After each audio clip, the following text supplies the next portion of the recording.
Well, hi, doody, doody, doody, doody. Hello. Hello, possums. I'm really happy today.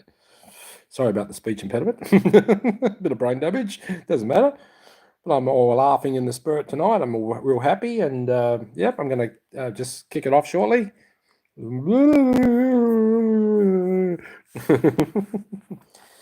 So all you retards out there, welcome to my channel.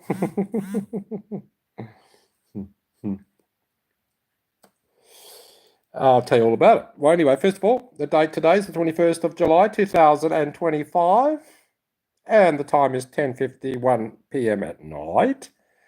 I'm not very good with greetings, am I? Howdy doody. This is Pastor Faster. No, Pastor Farter. Kirky turkey. Let's talk turkey, Mr. Kirky. I went to the dentist today. Got it all taken off. A few things done. Great country.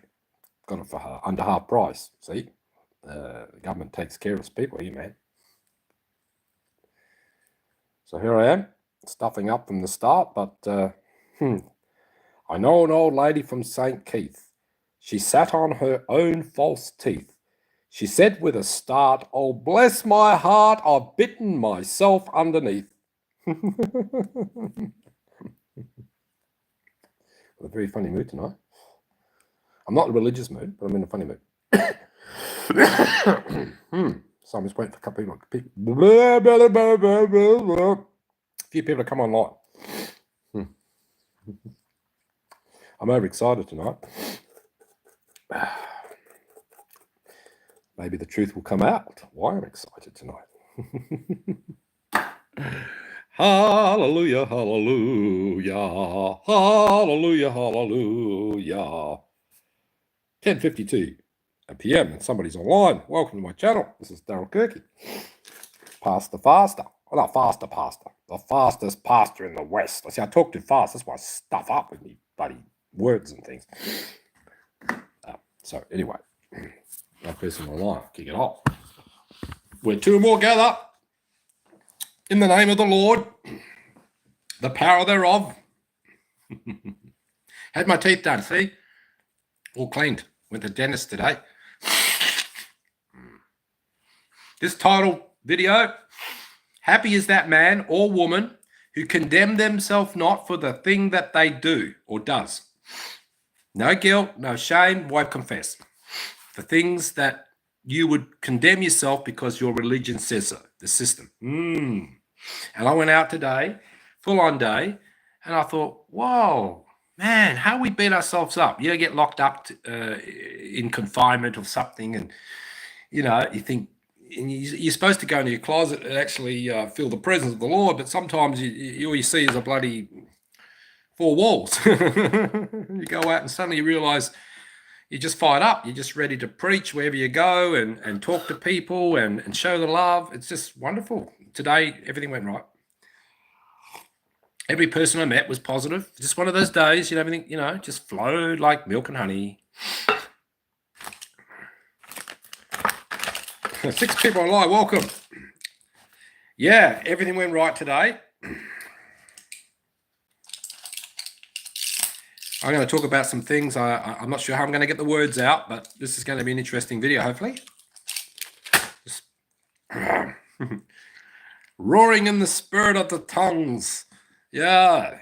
Don't suppress it, express it. In other words, all that sexual energy and all that passion, channel it into spirituality. Don't suppress it. Sleep on a bed of nails, whip yourself, penance. No need.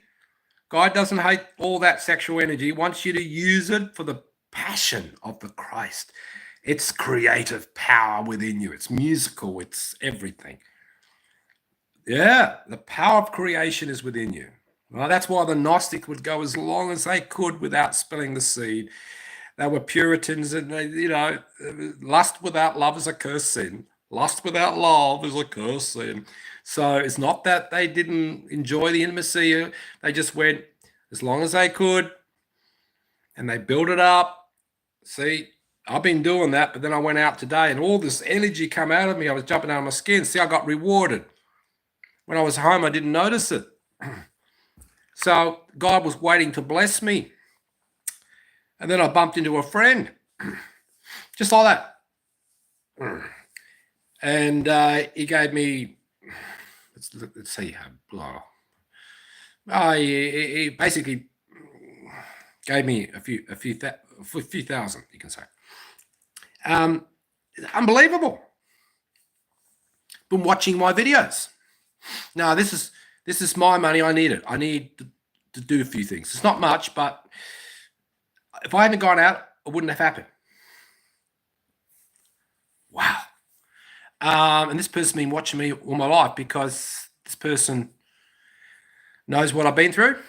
This person is like me, got kicked out of the church, traveled all over the world with beautiful movie star type of woman and lived it up and everything. Now he's doesn't go anywhere overseas, like he's hang around the desert and he's found some friends that he just goes on more like a camelback ride or something. Anything to do with the Australia, it's good because it's promoting Australian culture, but it's very friggin' expensive. But he's filthy rich anyway, so it doesn't matter. But he's so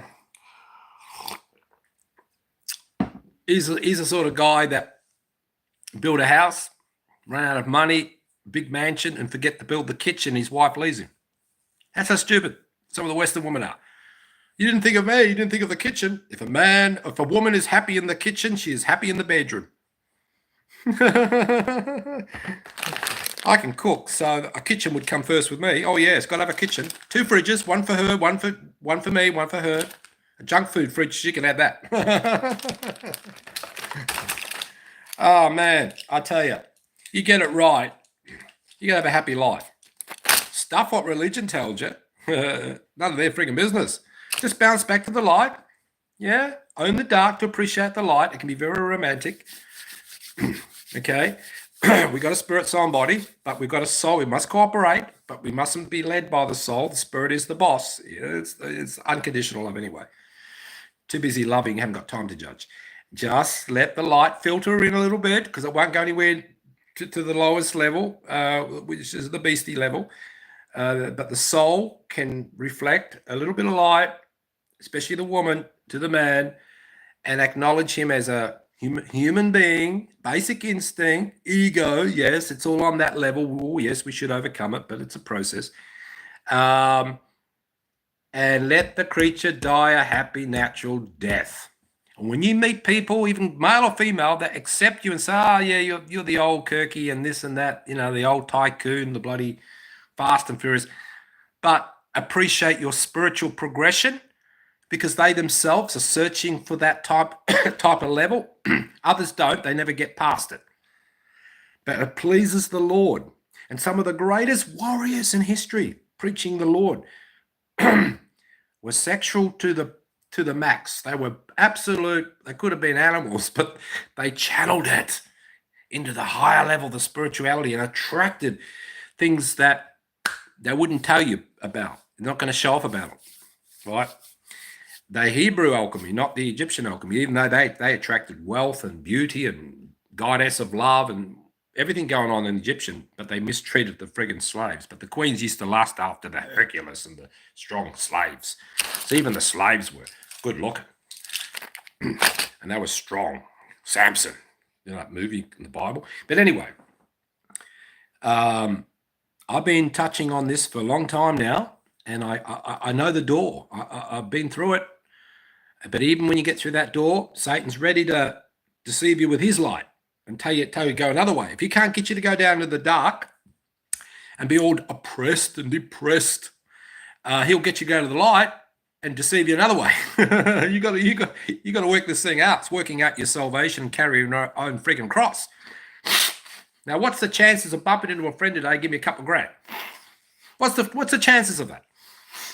You've been watching my videos, but he doesn't live here. Just visiting from another city. Just happen to bump into him. That's more than coincidence. See, the Lord blessed me through a friend. You want a loaf of bread? Yeah, it's not going to come out of the sky, is it? Well, it could, but no, someone knock on your door and say, oh, I've got some bread for you. See how God works? But you can go weeks, months, years. So I must be doing something right to get so blessed. Oh no, the enemy will say, oh, you're not going to get blessed. You're a filthy, rotten sinner. Yeah, well, so are you. Happy is that man or woman who condemn themselves not for the thing that they do. If you don't feel guilty, don't confess it. No pastor, bishop, pope, prophet, nobody, man. Don't need. You just need Jesus. Hey, we got reggae characters online. Daryl Kirky, are you Australian? Good sir. They said con sir. Yes, I'm Australian. I'm from Perth, West Australia. We call ourselves sand gropers over here because we're all desert dwellers. A bit like Abraham in the desert. Smoke a bit of camel dung. We were left for dead during the British rule over in the east. The government set up and everything. You know, Captain Cook found Australia and all this sort of thing. And so we became very neighbourly conscious. It's a bit different now because there's a bit of a drug capital now. But you know, the real Aussie. Some guy asked me for a smoke today, and I was just being pig-headed. And I said, no, it's too expensive, mate. No. But this guy was an Aussie from the bush, you know, the desert. And my mate, he said, my mate is stressed out. He's had a breakup or something with his wife or something. So I gave him a smoke. He gave me money. He just poured out money. It really wasn't about the money. He just wanted to calm down. He's calm his mate down. See? Yeah. So it was tested, see? But I've sat there and had me lunch and a coffee or something sitting on the ground, and people walked past, thought I was a frigging beggar on the street and give me money, $5, $20 even. One day I just finished a burger at the McDonald's, sitting outside on the ground rather than inside because I could have a smoke. And this woman just going through the driveway to get burger, she says, oh, come over here. And I says, well, yeah, what? Oh, here's $20. She drove off. I didn't have a chance to say, well, I don't need. I just had a burger. I buy bloody 10 burgers. But this is what? These are little tiny miracles that just let you know that God's watching. And he you know, it's not much. I'm not a millionaire. I'm not a billionaire. But I do know one billionaire, and he's tight as ass. But he gave me 10 grand once. He could give me $1 million, but he won't, see. He'll play the game. He's bloody Knight Templar Illuminati. He can't get out of it if he wants to, but he's trying to tell me about this spiritual woman type of thing that you love, Daryl. I can't find it in the business world. It's just all bloody sluts, you know, like people just want to use him for his friggin' money. It's true. You can't find it. He's been with movie stars, everything. He's willing to pay $1 million a night. I think a movie star could get that, but normally the going rate, we're not talking prostitutes, we're talking, I don't know, how whore is different to a prostitute. They do it for free. They love you, but they want money, you know. Pretty Woman, you know, with Richard Gere, the Buddhist guy. It was funny. It was a good movie, that. $10,000 a night, or $3,000 is the average. And for the poor common bloody Westerner, maybe $1,000 a night. This is high class stuff. I'm not off the street. This is really high class. These are people that are even famous, have fallen, all sorts of things. That's just crazy that rich and famous people, married and family and everything, have to go and cheat and go to some prostitute den, some slut. And that guy from Kung Fu, you know, that guy from, he was half bloody Chinese and he was half American. He was a good looking bloke. He Kung Fu TV series. He died having sex with a prostitute, and he was a movie star, filthy rich, and he went to some slutty prostitute at the back street somewhere in the red light district, and he died, had a heart attack, something, and it was shameful because everybody respected him. Why would a man who's got beautiful wife, family, and kids and everything go with somebody for the red light district?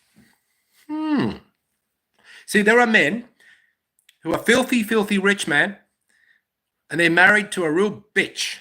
Let's say that, right? They're looking for intimacy. And when I was in America, they got Gentlemen's Club. I used to perform and all sorts of things, so I know these clubs. And the women get dressed up like Egyptian bloody queens, and the fantasy thing and the spa thing. It's not even about lust. It's more about, well, kind of is, kind of isn't. They give love. They make the man feel appreciated because he's married to a bitch, a real user. So they go and pay. Them days, back in the 80s, $300 a night plus $20,000 a year for membership, and then $300 every time they go in. Oh, my goodness. Then you got men who are filthy rich, married to the most beautiful, intimate, lovely woman, but they want a bitch. They want somebody beastie or something, bit of wild passion, not that missionary position or that holy religious position. And they go and get a bitch. And that's really dangerous because, as far as I'm concerned, the perfect woman is a woman who can be holy, but she doesn't stay there. She can flex, because especially if you're a young married couple, unless you're old and sexless, want to go sleep on a bed an hour and pay penance. But a woman who understands that this is not the real you, it's just flesh. It's soul, but it's also the flesh part, which is the beast, the creature, which the Bible says death to the creature, is instinct, basic instinct. It's not evil. But if you hate it, demons will get in. And it will. Hate. Anything to do with hate. And I say, from experience, never use the word hate. Now, I can give you an experience. I'm going to confess something tonight. It's batshit crazy, but I'm going to tell you to help you people out there, because I've been there and done it once at least. What happened? After I fell from the priesthood, I didn't know Jesus really. I knew about prophets and polygamy and everything, right? But that wasn't being practiced at the time. It's not. Hereafter, yeah, but that's the Mormon thing. What happened? My wife gave me an ultimatum. You don't get me pregnant 1 year, we're going to divorce, because she lost the baby. And she was batshit angry with God. And I was a very feminine, goody-goody guy. I didn't perform very well. Intimacy, yes, but no, not the other way. And she said, you better become a bit of a beast or something. But she didn't realize what it meant to be a beast. I'll tell you in a minute. And 1 year, she divorced me right on the day, so I didn't get her pregnant. She couldn't get pregnant. She never has from this day, right? It's a curse because she loves kids, and she does. The Mormons believe she'll get that little baby back to raise in the millennium as a little baby. No Catholic purgatory. No. See, the Mormons have got something right. All children go back to God. Little babies, as an adult spirit, by the way. Jacob, his name was. My son, Jacob. Now, you ready for a bit of taboo? It's going to help a few people out there. I don't care who's listening. Now, this is a true story, so watch out. I was sitting on the bed one night. I wasn't performing very well because I just wasn't beastie. I was very gentle, kind of intimate person, romantic, because I'm a world-class musician. I never slept around once during my whole entire career. I flirted a bit, but no, I could have a woman hanging off me and bloody movie stars, everything. I was blessed for that. And one night I sat on the bed and she says, my ex-boyfriend had a hairy chest. You got the hairs, because I fell into a bathtub when I was 3 years of age and burnt all the hairs. Burnt so many scars I couldn't get hairs on my chest, a bit like Elvis. Wasn't he handsome? Anyway. Long story cut short. And the guy that she was virtuous. He was the stake president's son, Bishop of Bishops, and he got a woman pregnant after his mission, and she wanted to marry him. He's a Lebanese guy, very nice guy, good-looking guy, Greek, not Greek. Is he Greek? Lebanese. So he got stuffed, and she didn't marry him. She married me instead. Went to the temple and everything. Had a big holy Mormon marriage covenant thing. Oh, it was amazing, beautiful. 5 years of bliss. In a sense, but only holy sex. Pray and everything before sex. That's how beautiful it was. It was beautiful, right? So I wasn't him, but she wanted me to be him or something. That she was comparing me with this sort of beastie guy, this big Lebanese guy, but he was in the church and everything. We get woman pregnant. The stake president's daughter. That's right. It wasn't the son. He was the stake. He got the stake president, Bishop of Bishops' daughter pregnant. Shit, after his mission, she never got married. See, if he had not done that, I wouldn't have been married. My son wouldn't have been born, and my other one that lived and died, 3-month-old. Now here's the spooky part, but I'm over it now. A long time ago, so I've got the blood of Jesus now. I can rebuke. Okay, I didn't know that at the time. And I've got the priesthood of Melchizedek of the Enoch time, rebuking and roaring in the spirit of tongues, not the babble tongues that will get saved tongues or mission tongues or communication tongues. No, the real tongues. But I didn't have any of that. I fell from the priesthood, and I got lost. Then I fell into a heap, put on a lambskin, became a born-again Christian. All right? Okay, hallelujah. Okay, so we should be saved that way. But anyway, sat on the bed. And she's, I'm going to divorce you. You better get me pregnant, man. And I said, oh, but I'm too, I'm a bit feminine. Oh, you're friggin' gay. No, she didn't say that. But I'm just, somebody made me feel that, but I wasn't. I was just a very nice guy. And women don't want to be with nice guys. They want to be with bad boys. But see, they like it that you pretend to be nice. But once you get them married or in bed, man, you're a bad boy. A lot of women like that. They prefer that. But you don't stay there. If you're a Christian, you've got to go back to the light. But some of these religions will say, oh, you can't even do oral sex or any type of sex like that, Anyway, this is what happened. You ready? 6 people are live. I'm giving away a secret here, and I don't give a shit. Because I want people to learn so history don't repeat itself. I sat on the bed, couldn't get aroused. I was weak as piss, man. But I was loving. I was very romantic, touching everything, massage. And next thing I saw a bloody demon on my bed. It was a little midget one, like a hairy-ass one, low intelligent one. Sitting on my friggin' bed with a tail and everything. And it whispered, it talked to me. She couldn't see it, but I saw it. Man, this is supernatural now. Listen to what's going to happen. And this thing whispered in my ear. I should never have done this. I said, the demon said, let me in. Let me in. I'll give you the best sex ever. And she'll get pregnant and everything, which she didn't. Bullshit already. And this thing I let in. And you won't believe it, but I practically levitated. Not like we were jumping, leaping like frogs. And it was like everything sped up. It's like I don't know if she remembers. She probably put it out of her mind because it wasn't freaking holy, that's for sure. And it slipped up the wrong hole, went up the arse. And I think she went to the bishop and, oh, unholy man. Well, see, when you're going to be a beast, it doesn't matter which hole, if she agrees to it. Doesn't matter. Plus, she wouldn't get pregnant anyway. But anyway, I was leaping like a friggin' frog.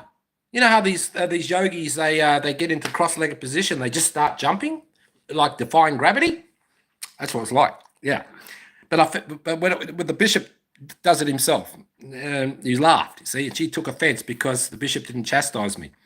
That's okay. What's your between husband and wife thing? So the Mormons, they got all these policies and things. Oh, don't do this, don't do that, but they do it themselves. I went to church one day after she had a migraine headache. Poor thing, And I'm not going if you don't go. It's all about family, couples and things. And so I don't know who said who, but let's make love. Let's make passionate love. Wild as a bloody pig.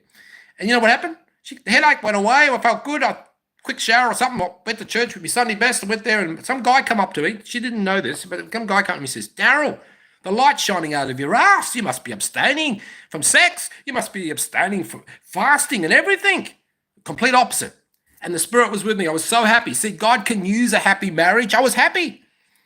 Yeah, I was pleasing her that way. But then it got to the stage where she couldn't get pregnant. And that's when I changed and I turned into a beast. And I got addicted. I did. I sort of liked it. A bit of the old doggy and everything. I was going for it, man. And it slept up the wrong hole. This woman that loved that prefer it, to be honest. They just, I don't know. They get orgasm and everything. Anyway, I've been married to a woman like that in America. Cherokee Indian. End up find out she's a freaking porno star. She didn't tell me. And the kids all batshit because they were into porn and everything. And this wasn't a holy woman at all. But she was a lovely person, actually. It's just that she didn't tell me she was a porn star. So anyway, long story cut short. Didn't work out. Got to be honest. Got to talk these things out before you get married. Doesn't mean you got to sleep with them. You talk things out. By the way, I'm a beast. The cycle comes around a bit of a beast.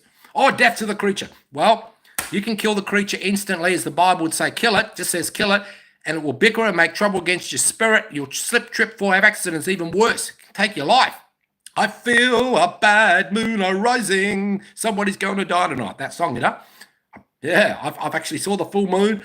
I'm smelling the rubber, because when the car ran over me and nearly killed me, sort of thing, come back, I smelled the rubber. And when I smell rubber, someone's going to die. And it happened, and I made a video, and 2 people died. I thought, and plus something happened to me too. Tripped, fall, and bloody nearly broke my freaking leg. Don't worry about that. Let's go on. So I realized then that couples are blind faith, naive, stupid, virgins, or virtuous. Well, virtuous, it takes a long time to lose your inner virtue. All right. There's women that give a lot of love, but they want money too. There's women who don't give any love, prostitutes. I've never been with a prostitute. I cannot handle somebody that hasn't got love in them. I always propose before I do the act, which is a couple of times in my life. I had 2 daughters, and only because the church kicked me out. I didn't care then, So And this guy that helped me today, he's into all of that. And he shines the light, and he's a holistic person. You know what holistic is? He's into all the holistic and the herbs, and mud brick homes, and makes things, and polishes things, and loves the forest, loves the desert, and is very handsome. And he's very rich. I won't say what he does for a job, but he's very rich. But he's not a billionaire like my mate David is a Knight Templar. He's a billionaire, but he's black. And he can't find intimacy. But this guy has found intimacy. He's gone all over the world. But he buys charlettes and bloody big fancy houses and things. And then women leave him. Why? What happened? I probably won't mess with Europeans. I know they used to be romantic, or they were like movie star thing, but I'm not into European. I'm just not. I prefer dark skin, Latinos, Filipinos, Thai, maybe Cambodian or something, but but Christian ones. Christian ones. I've been with Buddhist ones. They're nice too, but you talk about Jesus, that's the end of it. you got to go their way. Oh my goodness. I was with a Buddhist girl once, got kicked out of the temple. She was just didn't dress appropriately, and the monks kicked her out. But she taught me a lot about intimacy. She's no beast. She was really intimate, man. And when I talked about Jesus, I said, "Oh, you love praying and do little rituals and things." Oh, okay, I'm going to pray to Jesus now. And they're like the fuse box in the hotel, shitty old hotel, exploded, and there's toxic fumes come out, and nearly choked her to death. And I'm having a smoke up the window up, no balcony or anything, street life and everything. And she says, "Your God, curse me. I hate your God." And we broke up the next day. She said, "Buy me a motorbike." And she wasn't off the street. She was a resort manager and everything, man. 6 weeks that lasted. So that taught me a lot. No, there are women out there just loving intimacy, right? But they're not sexless. They're not sort of religious like a Catholic system of sleeping on a bed and hours and things. There are women out there say you ain't going to heaven because you got beastie in you. You got ego and this and that. Look, every person that kills in the name of God and prophets has got ego. And as I said, Jesus spoke to the Essenes, this is first century teachings. Before King James Bible, he said the ones with murderous, bloodthirsty intent is worse than a Buddhist and a Hindu, because a Buddhist with their false deity, they love animals. They don't even kill an animal, not even a cockroach. See? The fruits. And they're probably very intimate in a lot of ways. But then the Hindus, the Bollywood, oh my goodness, I met the Bollywood, married into Bollywood sort of thing. Almost, kind of, yeah. Man, they detach themselves from lust. But they do. But then the guys are lusting, looking over the shoulder, Bollywood and all rich and famous, this Hindu, you see these TV drama shows, and they're fighting to the kill, stabbing each other. It's better, just let a man look, let a woman look. I don't care. She could have more than one husband if it was by law. No problem with me, as long as she come back to me. Because I've got spirituality, I would say, as some of these polygamists that over there, I know it sounds a bit heretic and everything, but the idea is to marry ugly ones, make polygamous wives, because they won't be ugly in heaven, and they miss out because they're too ugly. So you ask your wife, "Can I marry the ugly one? She'll make a good slave around the house, cook and everything." And then pretty much that's where it gets easier. Yeah, you marry an ugly one. No jealousy in that one. But nah, it doesn't matter. See, King Solomon had it made, but he stuffed up, didn't he? He cheated. He used to hide up in the friggin' rooftop to get away from his bickering wives. In the end, he couldn't stand it. Then he turned to false god worship and everything. Married all the beastie ones. Had all the intimacy in the world. Then he went beastie, see? Anyway, but I've been building it up. This is what happens. This is proof. I want you people to understand the proof of this. You build it up, you're going to go insane if something good don't happen. And I walk out today and I'm all pumped up and feeling good, but I haven't spilt the seed or anything. I haven't done anything. No porn. I'm not into porn. It may happen once or twice, but I'm trying to stay away from that. If they're not kissing, I won't have anything to do with porn. I hate it when people just make love and not kiss. Oh, it's boring to me. But anyway, I went out today and I bumped into somebody and got $2,000. It's just enough to buy. I might buy a wash machine or a dryer, because I've never had it. I do it by hand. Because when I lived in East Pakistan, we wash everything. Electricity go off 5 or 6 times a day.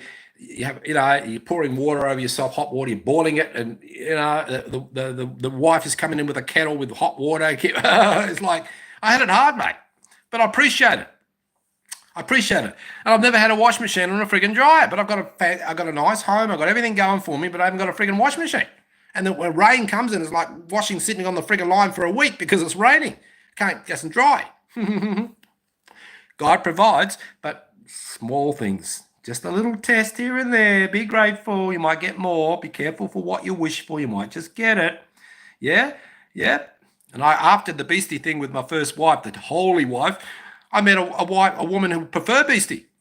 It was like full on, man. And the kids caught us, see? They caught us. And you married a beastie man. It wasn't my fault. She wanted it. Got to satisfy the woman. In the Muslim faith, they've got 4 wives. And by law, Muslim law, if you don't satisfy them sexually, they can divorce you. Yeah. And then Muslim sat with me and said, oh, we don't lust. We're pure. We're Muslim. I said, yeah, bullshit. Yeah. When they want it and you don't want it, you got to get in the mood, man. Anyway, this is Daryl Kirky having a bit of a joke and a bit of a laugh, but true life stories here. Okay, Shiny Rock Johnson's online. Jesus is God. Yes, I agree. Absolutely, mate. When I did the rebuke and I was caught up in voodoo land and everything, and it was Jesus is God got me out of that, broke the curse. But with any other God, no, it didn't work, mate. Before Abraham, I am, Jesus said, God. Thomas fell to his knees, touched his wounds. Oh, Lord, my God, he cried. Jesus didn't refute him, remained silent. God, before in 3 days, I will rebuild this temple. And the Jews thought it was a building. It was not. It was himself. He was the temple. He resurrected himself. God, when he was on the cross, he said, Father, why dost thou forsake me? He was talking to himself. He emptied himself in heaven. He was the Spirit. And when he sits on the right-hand throne, he's sitting, you see, it's God, the Spirit, Father of lights. And because God was Spirit in the Yeshua of the Old Testament, gave the 10 Commandments and everything. Mormons go a step further. They reckon it's Allah or some type of other God. It was once a man, became a God, so can we, and got polygamous queens in heaven, everything. Oh, everybody becomes a queen in the Catholic Church. Oh, my goodness, only Mary becomes a queen. You get nothing. But better than else. I'd rather be a Mormon. But it's all cultish stuff. But still, interesting. But the way they treat their wives, because that's your ticket. That's your ticket to the highest heaven, and you got to treat them like gold. You know, it's good. Romantic, but is it true? Is it worldly? Is it beautiful? I would rather be in an old shack in heaven than a heavenly mansion without my beloved wife, said Elder Holland.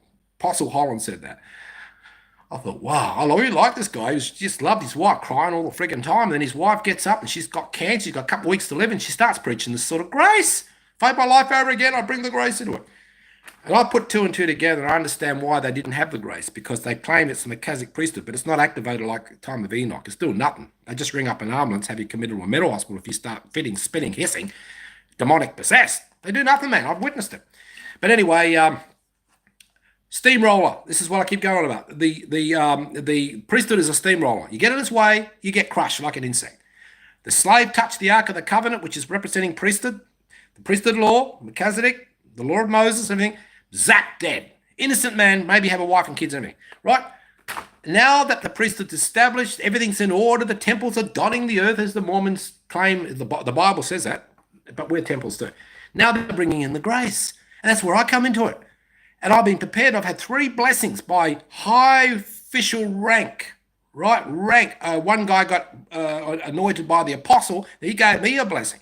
And I've had 3 blessings, even on my mission, that I do this. I'll be this evangelist, born-again Christian, latter-day saint, which I'm not at the moment. I haven't even gone. I can't even get out of bed to go. I've just too many Pharisees. It makes me want to vomit. But I'll go when it goes well. Nice bishop and everything. Whoa, I feel great. Better than the Baptist church. I don't feel anything holy in the Baptist church, but I do feel something holy in the Mormon church. I know they've got the wrong Jesus, but I don't believe they'll burn in hell. They believe he's a savior, resurrection, and all that. But what can I say? The fruits of the Spirit: love God, love your neighbor. That's what the Essenes were taught. That'll save you. It's a law. It's a works. Faith without works is dead. Oh no, but faith alone. Faith alone. Do nothing. Just do nothing. Lip service, sinner's prayer. You'll be right. The thief on the cross didn't do anything. He got saved. So Paul was sort of a bit off the rails. Bloody Mad Hatter went against the red letters of Jesus.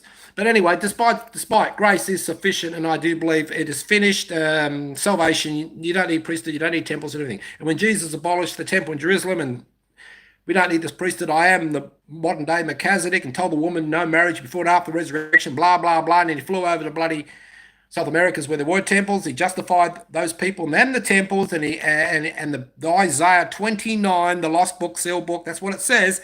He said that's the book will be delivered, just like the Quran was delivered by Gabriel the angel. Oh yes, and Joseph Smith, the Mormon prophet founder, said he claimed to be modern day Muhammad. Can you imagine that, eh? Why did God allow it? I'll tell you what, brothers and sisters out there, there's 8 people online. All those lost books never got into the Bible. You know why? Because if it did, there'd be no Catholic Church. It was meant to be the Catholic Church to usher in the Antichrist, the man of sin, mother of whores, 666, all meant to bring the world to the end, right? It's worse in one way than Muslim because Muslims don't claim to be Christian. They do a lot of batshit crazy things too. Polygamy and everything. Blow themselves up, get 7 virgins or whatever. The Catholic Church claimed Jesus Christ and God and everything, and they've murdered millions. Oh, sexless bitter old nuns and all sorts of homosexual things going on. I mean, come on. The Mormon Church don't have all that. I mean, not at the top anyway. They've got a thing with money. This is the problem. I don't care. I'm not giving my money. I'll give it to the homeless. Someone gave me money today. I'm not paying 10% on that. If I did, I'd be giving it to the poor. But I need that. It's only $2,000. If it was bloody 2 million, oh shit, yeah. I still wouldn't give it to the church. If I was going to the temple, get married, I'll pay for my own wedding because that's what you're doing. You're paying for the brick. You're paying for everything. You're paying for those buildings, man. You get nothing for free, not even the holy garment. You got to pay for that. Made in China and everything. Cheapskates. $200 billion. Oh my God, richer than the Catholic Church. Oh, yeah, pay for your garments made in China. Oh, religion. Oh, it sucks, mate. I used to say Christianity rocks, but then again, you got mad hatters in Christianity too. Clergy churches, Baptist church, Church of Christ, all clergy. Throw you out. They never want you back. You go against their every word is. We go to evangelist church where the bloody, my mate, your pastor got thrown in jail for attempted murder. Oh, yeah. Brother Kirky, we're not going to kick you out. You know, we don't kick criminals out repenting. We don't kick mental patient people out like the Baptist Church of Christ. Oh, no, we put the Bible down and start praying over him. And he did. He got me up. On the first day I went there, man, he prayed over me for my daughter that I get some financial blessing and everything.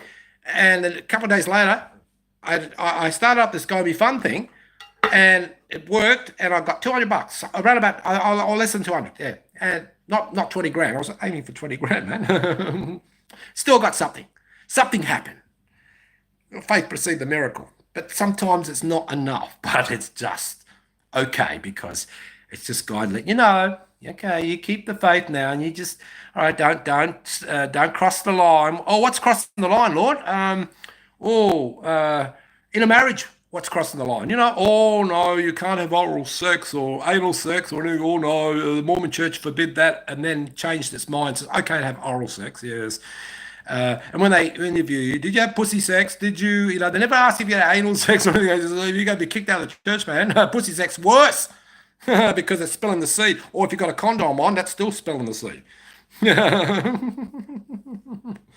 Oh, my goodness. I remember I was tempted once. Yeah, okay. All right. I have to admit, the American wife, the first one, second one, two American wives. She was Indian, the dark skin one. And she just kept on tempting me, She just, come on, got to get to know you, make sure you can perform in bed. And I didn't want to. And the seed was released. And you know what happened? Right there and then on the spot, she turned into a ghost. She went cold as white. Her red skin, dark skin went white. The guilt. She got kicked out of the church, man. Then I found out, I found out through other ways. She had a movie out there. You want to know what the movie is? Go look it up. It's banned now. I don't know if you can get it. It's obsolete. It's called Black in the Saddle. She loved black men. She was like a famous bloody porn star. I might be wrong, but that's her, man. And I talked to the state president, bishop of bishops. I got locked up in jail, a big domestic fight, everything. In America, pissed off. Well, I couldn't go back. Kids wouldn't want me back. They're her kids, not my kids. And I was being told all this. So I thought about it. I saw the movie, it was a porn, but it just popped up at that time. But now it's probably obsolete. All right. So anyway, what am I getting at? Yeah, all these black guys. Yeah, just 3 at once. It's a bloody holy woman. I wouldn't have. See, I wouldn't leave a woman that's if she confessed. She says, "Look, by the way, Daryl, I used to be a whore or something, or something." Oh man, no, I wouldn't leave a woman. People can change. I don't believe in suppressing sexual energy. I believe in expressing it by channeling it into spirituality. But a lot of religions will suppress it. You get sick, you get cancer, you die quicker, man. Men get prostate cancer, right? They need a finger up their ass. Hopefully, a nice nurse, not a male. More male doctor don't like doing that unless he's a homosexual.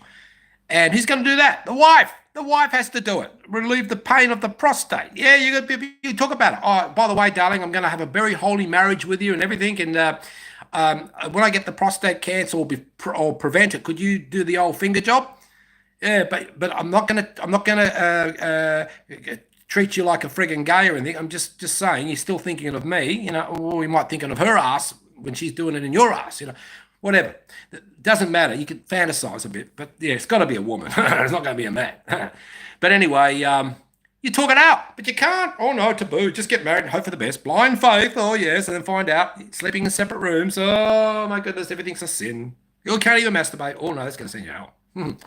The Catholics coming home, family, getting on the piss after a holy sermon, crying and weeping and everything. Oh my God, holy mass, straight onto the TV with the violent movies and murder and bloodshed and everything like that.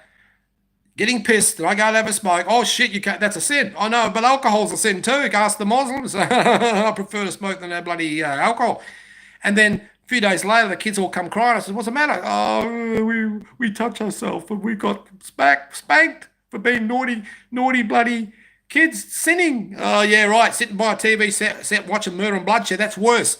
They should show some more intimate scenes. I'm not saying ugly scenes, batshit narcissist sex scenes, nothing like that. Beautiful lovemaking scenes from, say, I don't know, 13 years of age, 12, 13. Why not? You wonder why kids turn to bloody homosexual. You get bashed up for masturbation. My father was a hard-working man, whatever, and one day I had the dog under my bed, and I had a little job to do, 12-year-old kid, and he come up with a strap, and he's strapping me and the bloody dog. Get down there and scrub those oil pits, you lazy little prick. And he said, masturbation makes you lazy. Let alone friggin' some drugs too. That affected me, man. It turned into a homosexual. And you know what happened? Kind of did. Halfway job, went to bloody university and got stoned off my head. The professor got me stoned off the head and he molested me. Halfway job. Disgusting. And I had a beautiful Mormon girlfriend that kissed me on the romantic night and I pushed away. Oh, don't kiss me. Oh, no, I'm holy. Oh, I'm self-righteous and sanctimonious. And she ended up marrying a guy who became a bishop, had 6 friggin' kids, a beautiful lady. And they broke it off because I hadn't served me Mormon mission. So I didn't qualify. I could have broke the rules and said, I'm sticking with you, babe. That's what you should do. You should stick with them. Don't let a church break you up. The next thing I'm in the bloody university, getting molested by the bloody nutty professor. Homosexual. And my dad had whacked me up and everything. You see how things can lead? You don't whack your kids up for that. God doesn't hate sex. And the Gnostics teach that you build it up. Don't spill the seed. Go as long as you can. Lust without love is a cursed sin. And they didn't do sex for any lust. It was more intimacy and for having children and stuff. They probably did a lot of foreplay. Finger job. You might think I'm crazy, but I'm telling you the truth. Not that Jesus said that type of truth. Even Jesus didn't talk about it. Just be all holy. No, it's your understanding. You can pretend as much as you want. Don't be a fake. You can be sit there like a friggin' Baptist and sit there, I remember your word. Oh, no, it's disgusting. The pastor said, disgusting you have a smoke. Disgusting that you confess masturbation. It's unbelievable. I thought this guy was looking after his sheep. He's a shepherd. He only cared about the goodies. Hospital for Sinners, my ass. A bloody museum for saints. I thought the Mormons were about, oh, man, goodness gracious me. So anyway, all these things, it's better than friggin' murder. It's not hate. It's just we're made this way, okay? God did give us a penis and a woman a vagina. We just got to do it with love. And you propose and everything. You can't get married for whatever reasons. You know why? Could be the mafia's friggin' daughter. Have you been in that situation? She's a Christian, you're a Christian, but he's the godfather. He's a friggin' mafia guy. I'll kill you if you marry my daughter. You can have sex, everything, but you're not going to marry her. You're going to break up? And you've known her all your life, growing up with a friggin' mafia? decide to become Christian, you're going to break up because the Godfather said it or the church said it, but you can't marry because you'll be dead. What are you going to do? You're going to love that woman, you're going to stick with her. You're going to sleep, you live together. Because the Gnostics did. They refused to marry in the Catholic Church. They were killed for adultery. They shacked up. They received a revelation from God and said God justified them living together because there's no one to friggin' marry them. It became a law. We can say in God's eyes they were married. But they were faithful too. There might have been a bit of polygamy going on, but it was whatever. It was justified back those days, so whatever. Oh, man. And they had the lost 14 books of the Bible, Book of Thomas, Enoch, and everything. Mary Magdalene, the Catholic Church removed it from the Bible, trying to burn them and everything. Killed them all in the end, slaughtered them. Killing them. Murderous bloodshed, killing them because they weren't married. See, I'm not even against people that love each other. I knew a Seventh-day Adventist pastor, one of the best. They lived together for 7 years. They both got an inheritance coming in. They had our kids, his kids, her kids from the other husband and wife. 7 years, and they let him go to the church. They didn't even get kicked out, man. Mormon church kick you out. And they got married eventually, and then they became one of the greatest pastors. Vegetarian, everything. Ooh, yeah, man. A good church, really. I met a bloody, I hate to say this, because I got, this bloody pedophile bloke got out of prison, standing at the door, greeting everybody, shaking their hands, everything. And he was quite honest about it. He said, oh, this church won't kick you out. I'm an ex-pedophile or something. I'm not going to, I don't do it anymore. No, I've converted. I'm a Christian now. But he said, I went to jail for years for this sort of shit. Got bashed up and everything. He locked his teeth out and everything. Better to murder than bloody pedophile. And I even almost judged him. He was showing off about it. I said, keep your friggin' mouth shut, mate. Who wants to hear about that shit? But anyway, but the Seventh-day Adventists were very nice. They didn't kick him out. And that's a pretty strict church, man. So I like Seventh-day Adventists. They don't believe in the spirit thing, and they believe you get annihilated. You don't burn. And they made a scripture up. The saints shall walk over the ashes of the dead, and fire goes forever, but you don't. You die, and all the smoke goes up and all shit. You get annihilated. They don't believe it. And Jesus descended down to the spirits in prison and hell. They changed it. Jesus went to visit the persons alive in prison, on earth, alive. They changed everything, right? But still, they're really nice people. I like Seventh-day Adventists, and I'll pop in now and then. I get a free food, vegetarian, and it tastes like meat. 3 people online. Okay, did I read? Oh, yes, sir. Yes, sir. Yes, sir. I am Australian. Yes, I am indeed, sir. From the Wild West, a bit like Texas was 50 years ago. Well, in the desert, you go back 100 years, mate. They make movies if they want. They have started to. Bloody Grand Canyon, everything here, man. Yeah, we got the wild native Aboriginals, the real ones that are in the desert who do not drink. I grew up with them. My dad went out there one day to get me out of there. You can't mix with them, bloody natives. They bloody spear you. He nearly got speared. They didn't like him. He had a rifle in his hand, a kangaroo shooter, see? They chased him, hunted him. But I sit there, I was a 12-year-old, 13-year-old kid with a motorbike. Because one thing Dad did, he got me a motorbike. I used to be a champion bike rider, And I was there, sitting there around a bloody fire with bloody eating lizard and everything, snake. And, yep. So, but they're into the witch doctor thing too. They point the bone, drop dead. Yeah, my dad actually saw that at another stage. And he said, that's bullshit. He said, who would believe that crap that drop dead because they point the bone, But I tell you, the old Wongai and all that, I tell you what, you can feel it. See, they worship the earth. The earth spirit. You got to be careful because they really love the earth more than the Western man, mate. The Western man that raped the earth, cut the trees down, everything. No, they've got dream time and everything, man. I don't care. It's a myth. Well, if it's a myth, it's like the Bible's full of myths too, and metaphors and parables, and it just goes on and on, mate. It's all parables and things. Anyway, you piss them off. You don't show respect. They can put a curse on you. I mean, well, put it this way: it's a bit like the Baptists. They put a curse on you too. They get under your skin. I made a video. Was it last night or something? Early hours this morning. And they get under your skin. They come in dreams and they say, you're going to burn in hell. This is the Baptist, see, and the Church of Christ. And I got to shake it off. But it's like the physical aspect of mafia type of domination. But the Mormon Church is spiritual mafia. They go even beyond the physical to a point where they're friggin' spiritual vampires. It's even worse and more dangerous. Broke my family up. Yeah, destroyed it. After war and terror and bloodshed. Terrorism and everything. Because I married a war correspondent. Anyway, So this thing comes through, and you got to shake it, man. It's almost like superstition. You say you're not superstitious, but you get affected, man.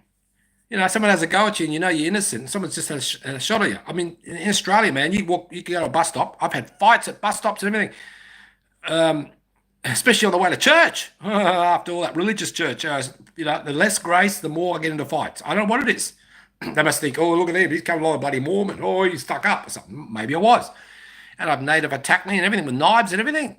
You just look at him, man. Don't look at me. What are you looking at me for? I'm a piece of shit. Don't look at me. That's what they're thinking. I'm a piece of shit, but don't look at me.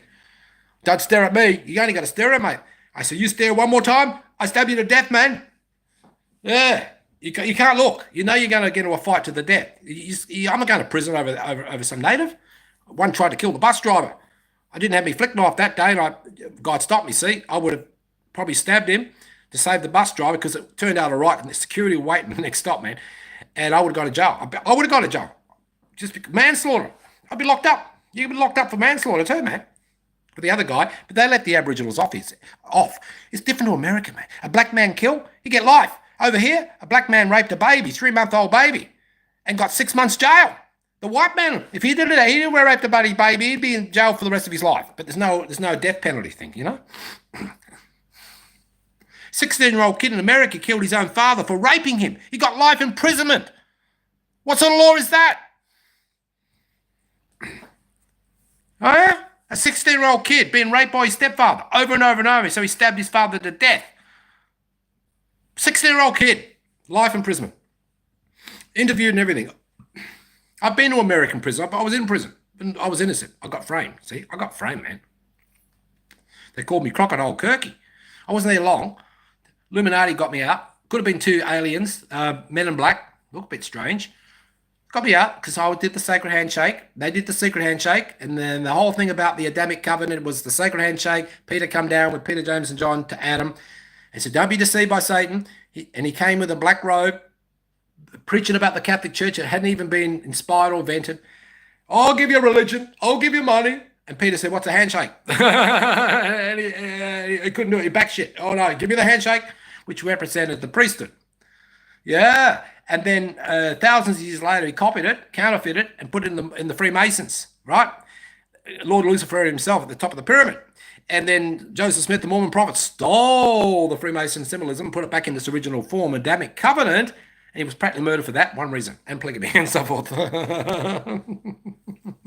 He married a mother and a daughter. Apparently it was spiritual polygamy, and 6 times he said to the next prophet, don't you make it into sexual polygamy, you bastard. And he did, and he changed 132 of the Doctrine and Covenants, and the Brighamites, they reckon they killed Joseph. The church turned upside down. It's an apostasy. Might be better, less racist. Brigham Young was the most racist of all, and he had the most wives. Actually, Joseph Smith was a good guy, but he was into a cult and everything, Egyptian and all, you name it. And then God used all that power of Egyptian psychic abilities and finding gold with divining rods and turned it into something to bring the past the Melchizedek priesthood. Because Enoch got taken up, the whole city. He was up against fallen angels, Nephilim, and creature feature and aliens and everything, even taken up in a spaceship. It gives references. There weren't even angels. Well, they're sort of like, I don't know what they were. They're freaking aliens. The good guys took them up. There's bad aliens, like reptilian. Satan made them once. And he rebuked by the roaring and the spirit of the tongues, man. That's the priesthood. You don't walk past the wounded man's eye of hissing, fitting, and spitting. Call an ambulance, get him locked up in jail, and pump him with friggin' drugs. Most of those sort of illnesses, mental illnesses, are from the demons, mate. God doesn't cause sickness; He allows it. But some priesthood should be able to rebuke, but they don't. They'll walk past you, man. They're on the way to the temple, busy, and the Good Samaritan stopped. And that parable, Jesus said, was the better example. But he didn't. He wasn't against the priesthood because he is the priesthood. It was against the hypocrisy of it. There you go. He's not against a couple making passionate love on Sunday at church. You should abstain at times when you're fasting, but you go to church all, as I mentioned, all happy. You just made passionate love, and if somebody comes up to you, this really happened to me. Oh, Brother Kirky, your light shining out of your ass. Oh, you must be holy. You must have been abstaining from sex. Oh, you're fasting. No, complete opposite. Yep. Why was the light with me? Because I was friggin' happy, and God can use a happy marriage. In fact, God can use a whack job. He used crazy people. passionate people for Christ. And some of the greatest warrior Christians in history, the chosen, were very sexual, and they channeled into spiritual. They weren't narcissists. They channeled it. You do not suppress it. You express it. You try and tell Christians that. It's all about suppression and killing yourself and denying yourself. Yes, you deny yourself because there's another level, which is intimate and beautiful. Still can be sexual. But if you get there through killing the ego in a way that you hate each other, that hate is going to prevent the intimacy on the higher level. You're going to fight like a Catholic old nun or a bloody monk. Terrible. It's not healthy, man. It's toxic. But you can go out and kill in the name of God, prophets and popes, and you get beaten up and killed for stoned for some type of, I don't know, you got caught bloody put it up the wrong hole or something, you're going to be killed for that. And the spiritual adultery thing, I don't believe in it. As a Baptist come here, he said, I better to do porn than go and sit in coffee shops all day and get emotionally or spiritually connected with a woman. Bullshit. I mean, okay, guys too, if they get that to that level, but women are normally more emotionally connected, but not all. And I just channel it, man. Right? It's not lust. It could lead to it. I could say, you never be too careful, but I've done it all my life. I'm a halfway job. I mean, I don't need to stick it in there. Women respect me for that, but then there's some woman, the big tattoo and all the, you're weak. You're not a man. You got to perform. A bit like the Mormon church. You got to perform. You got to put on an appearance and drink out of a fancy cup. Satisfy me. The Muslims know that. If you don't satisfy their wife, they can divorce under Muslim law. I don't want to be with a woman like that. I want to be a woman and let me go. I don't care about that. Just give me a kiss, babe. Just give me a kiss and cuddle and a spoon and just massage and a release. That's good enough for me, man. Plus, I mean, Viagra and all that made me sick and I died, friggin'. But I'll tell you what does turn me on, and you won't like it. I love it when men want my woman. Others kill for that or jealous. No, I don't believe in negative soul jealousy. I believe in positive soul jealousy is a very good thing.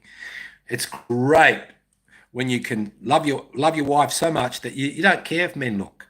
You want them to look. It turns you on. It rouses you. Go and make passionate love. But on the opposite end of the scale, my old mate Colin, he's a great guy. He lost his daughter recently in a car accident. Drunks and all that, but they were pagan as hell. But he bought this old property for peanuts back then. He still got it. Sheep and goats and bloody everything on the bloody property. All the kids living together, popping out babies, everything. He's still alive, man. I thought he was dead. He was on the news and everything. He loves his daughter. He was always in tears, man. But, in them days, his wife, very sexy, for a Western woman. Married it. She was like, got her pregnant when she was 16. He was 18. Age match, And they got married, and then he won the lottery. Can you believe that? And his parents won the big one.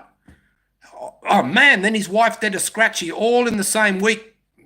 Suddenly got blessed by the devil. Anyway, and I sit there, George, John Boy, and myself. We used to sit around, and Con would be in the bed. He'd be awake. He was getting turned on, and she'd flirt and flirt. We'd never get into her pants. This is going back to when I was 17, 18. I mean, really young, stupid. Fast cars, everything. I drank those days. I didn't smoke, but I drank. And we all sat there, and she gets to turn us on and spread her legs and everything, but no sex. We would never touch her. Oh no, she loved her husband. And then you hear at midnight or something, or early hour of the morning, he'd call out her name. Come to bed. I'm waiting for you. Because see, he'd been listening, and he got aroused because the three guys were trying to get into her pants. We never did. I'm just saying this. It's a fact of life. Don't get upset. Don't take offense. These are my experiences. I was a hippie, man. I brought this big whopping electric grand piano. Friggin' well, dropped it and dented it. My dad said, give me the money you got a loan. First loan I had. But he paid triple the amount to pay it back. He said, give me that money and I'll give you grandmother's house. Oh, big Adams family property worth $1 million. Or could have been, well, less. But, oh, no, Dad, I'm going around Australia. I'm going to be a hippie. Because I caught up in all that. I'd never regret it, really. But then I'd be a millionaire today if I listened to my dad. But he didn't care about music. I was at the carnival one. He's almost a famous bowler. He was, and I was playing the Beatles. And he come up and he says, don't play that shit. That's too modern. And all these drunken mates, same age as him, come and says, what do you mean it's modern? It's old. It's back in the 60s, man. What century are you living in? He says, your son's brilliant on the piano. Oh, bought me a beer and everything.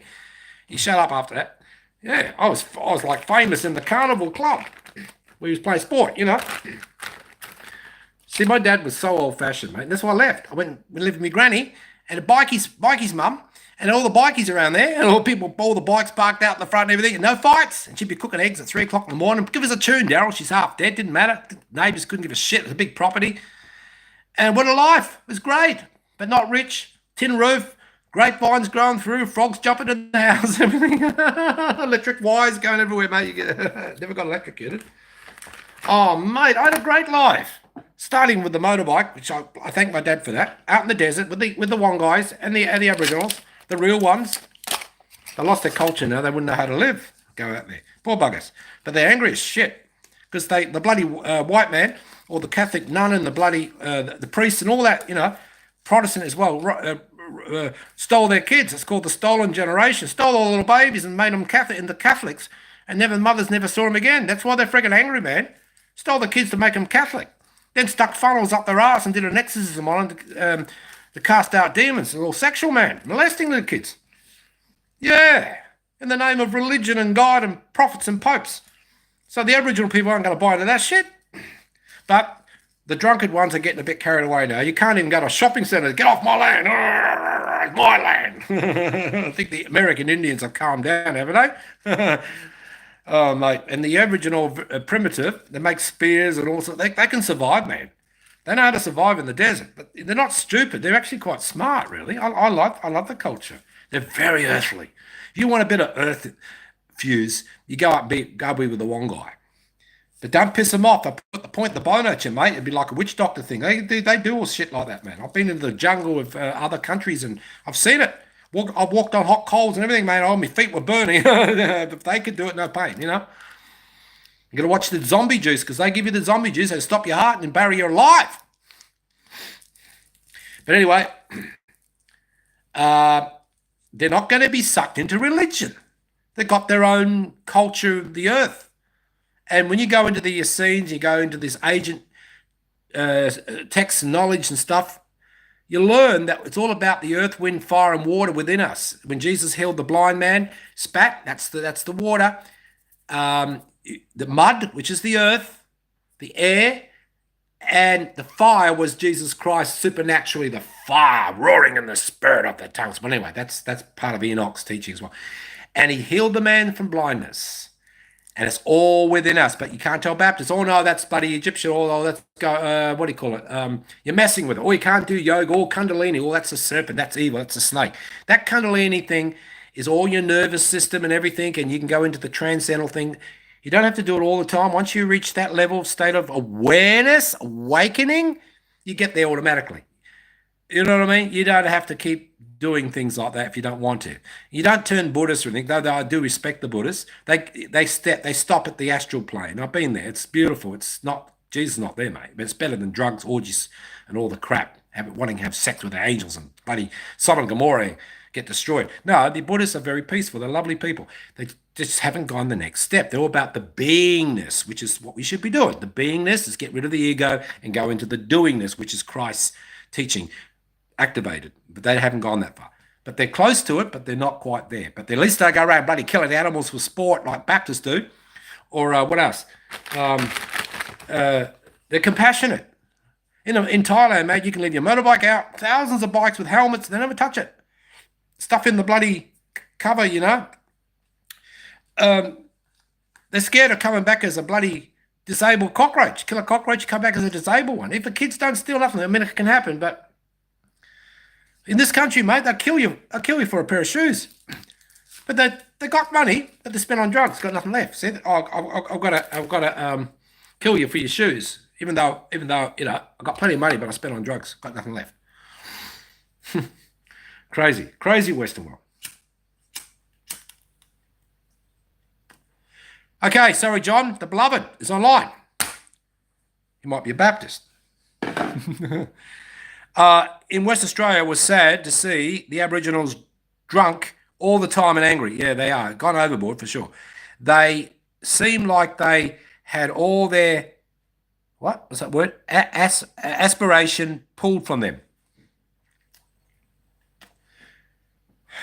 They even tried to build a friggin' church out in the desert and they burnt it down. They just put a big blizzard and a huge, like a dinosaur one, huge, and cooked it up and burnt the roof off. They love the open air, the real Aboriginal. They tried to civilise them. Look, let them be, man. Goodness gracious me. I mean, let them have their culture. Give them white man's poison, the alcohol. So they hated alcohol. They got addicted to it. They're so messed up in the head, mate. But they will kill. They're very dangerous. Some of the fights that I've had is to the death. They're racist, more racist than we are now. But we started the war. We took over their land. But we all believe in progress, capitalism. See, there'd be no skyscrapers. we went their way. There'd be nothing but beautiful trees and all open desert. I prefer that, man. I come from the desert. What all happened to me when I was in the friggin' desert? A bloody atomic bomb was let off. Experiment. I got radiation poison. That's why I'm having to smoke. It neutralizes it. One poison to another. Keep me sanity. Yeah.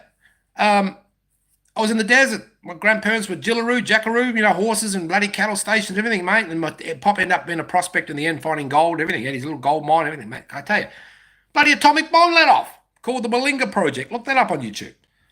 Bloody dust and all the kids at school missing thumbs and bloody all weird and mental and everything. And I had coloured eyes. I got a green and brown eye, man. They call me Dave and Bowie eyes. One little girl said, "Come down from that tree, turkey." Because I'm Kirky, see? Kirky, turkey, get down from that tree. Gobble, gobble, gobble, gobble. Gobbler, means turkey. And I got coloured eyes. I'm a coloured eyes turkey. And I come down the tree and she kissed me right on the lips. I was only about in grade 3 or 4, so I'm a little kid, And she said, "You're special. You got coloured eyes like David Bowie." But I'm not gay like David Bowie. He died of AIDS, didn't he? I like David Bowie. But anyway, never had a problem after that. All the toughies in the school, because every class I was in went up every class, the toughies were there. All the gang. I went through the gang. And when we went to high school, from primary school, it's always the first year high school will duck the grade 7s coming from primary school into the toilet. Guess what happened? The gang that I went from grade 7 into the high school, we ducked them. We were such a tough, like a mafia gang. It was tough, man. Yeah. I took on the toughest guy in that school. He was a boxer, like a champ. But I wrestled and I held him down. And I had strong arms because I played the piano all the time. Every spare moment, I got strong arms. My dad was even stronger with the spanner. I could never beat him in an arm wrestle. But nobody could beat me either. And no one could beat me in an arm wrestle. But I didn't win all the time. I didn't win necessarily. They couldn't get my arm down. I was very strong because I played piano. Anyway, so the gang started to protect me in the end. They bashed me up a few times. Oh, bashed up. But the worst fight I ever had was with the Aboriginal. This guy come up, started punching me in the head. Really did some damage, man. Just for nothing. White bastard. Kill him. I was at high school. Everybody stood around and did nothing, man. I was pissed off about that. I couldn't fight my way out of a paper bag. Bloody puny, weak little bastard. But not now. It depends on what mood I'm in. It's like, I will fight, I will defend, and a woman too. In the old days, nah. Oh, what do you do with that black bitch? Because I like the dark skin. So what do you do with that black bitch? Some drunkard from Vietnam War, some mental guy got. And I didn't defend. I let him go. He's drunk, To find out later, he didn't leave me alone. He used to bring up the cops and say I'm doing this and that. Robbery, and they come with a bloody detective looking for bloody, what is it, jewelry or something, and planting things. This guy was out to destroy me because I was with a black bitch. I hate to say that, but wasn't Aboriginal. I was with a Bollywood. I'm in Bollywood, man. Call him a black bitch. Stupid idiot. No, if that happened again, man, no friggin' way. Someone call my woman a black bitch. But anyway, I'm just sharing with you my life story, The dark-skinned people, man, the culture of it all. And you know what? I used to have these dreams of being an eagle flying over the native villages back in the old days, the ancient times, right? Listen to this. This is interesting, man. And then I had this dream just recently about the Apache guy. He was white-skinned in the spirit world, but on earth he was dark-skinned, right? Just like Jesus, dark-skinned, probably white-skinned now. But we're all going to be white-skinned eventually, I suppose. And it was beautiful. He was communicating with me. And he said, "Daryl, remember that dream you had about the eagle flying over the native village?" I said, "Yeah." He said, "My chief named himself after you." "What do you mean, me?" He said, bald eagle. Bald eagle? That was you. I said, what's going on here? And I was feeling love and tears and everything. He said, you were the bald eagle. No, I wasn't.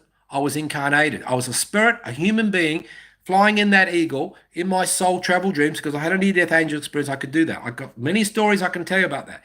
No, I wasn't really an eagle. I was just incarnated in the eagle, and then go back to being wherever I am. Right? Look, yes, I had these dreams of flying over as an eagle, and yeah, and then when I went to a psychic one day, I shouldn't have. They call them spiritualist church. I shouldn't have. You've got to pick a flower from someone's garden, steal it, and put it in this big block of numbers. And the first one they caught up was me, and my mate was with me as a musician and everything. He was waiting for it to get a reading. And they're sitting up there like a freaking Freemason judge court. They're sitting there, pick my flower, number so-and-so. This man is an eagle. He's got eyes like an eagle, and he flies over all villages, and he's incarnated and all this. He's this, that, all my lives and past lives and everything, man. I was shocked because it's like I keep having these sort of dreams. They picked it up, man. They're pretty psychic, but they use it for the Lord. Go get a real job. But anyway, my mate was sitting next to me. What are they going to say about me? And they picked his flower. He got number. See, right where the flower was a number system. And they said, oh, he loves to write children's stories. He's missing his friggin' kids. No one liked his wife walked out on him, left him for dead. He was a bloody little, what can I say? He did love kids, and he wrote children's stories, and but nothing like a warrior. Just a I don't know. And he loved himself too much. He was like, I don't know. He was childlike, but childish too. And he made an album, and he used to listen to it every friggin' night. And one day the girl next door came up, a German girl, right? And she sat on my lap, started kissing me and everything. Oh, I love this music. You guys are going to go a long way, become famous and everything. And then he got jealous because instead of sitting on his lap, she sat on my lap, and then he threw me out. I was locked out that night. It was very late. I ended up crashing on her door. She let me in, and of course nothing really happened. But she was drunk and everything, and I saw the way she lived and everything, and she was a pig. She was being romantic at that moment. See, the alcohol got to her. See, and he locked me out for the night. And guess what happened? After I left and everything, he chased her because it was a neighbour.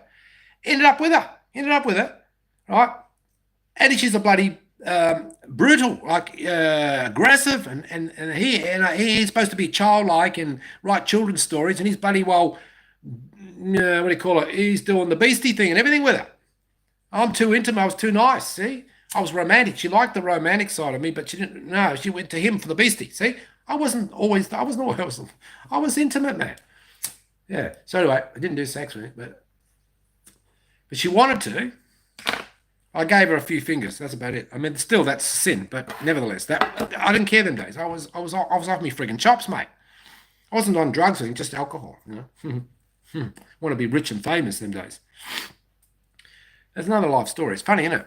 This guy went on and he made albums. He's in the newspapers and everything, but he's with her. I don't know what happened now. Disappeared. He was very, very, very good musician, but he was disciplined to a point where I couldn't get every note. You play the wrong note. Oh, I just couldn't do it. I want to do things my way. Remember Mozart in that movie Amadeus?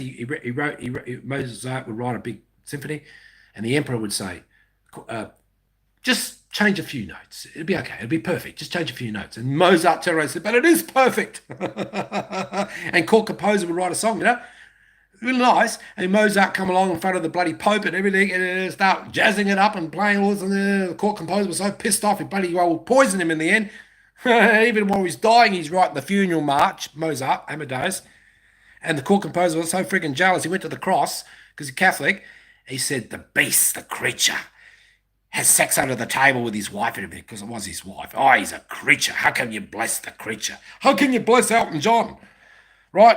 Elton John made it through to the very end. Well, I knew Elton John from a Mormon girl that got up on stage, ripped his cap off, and somehow he passed the hotel we were staying.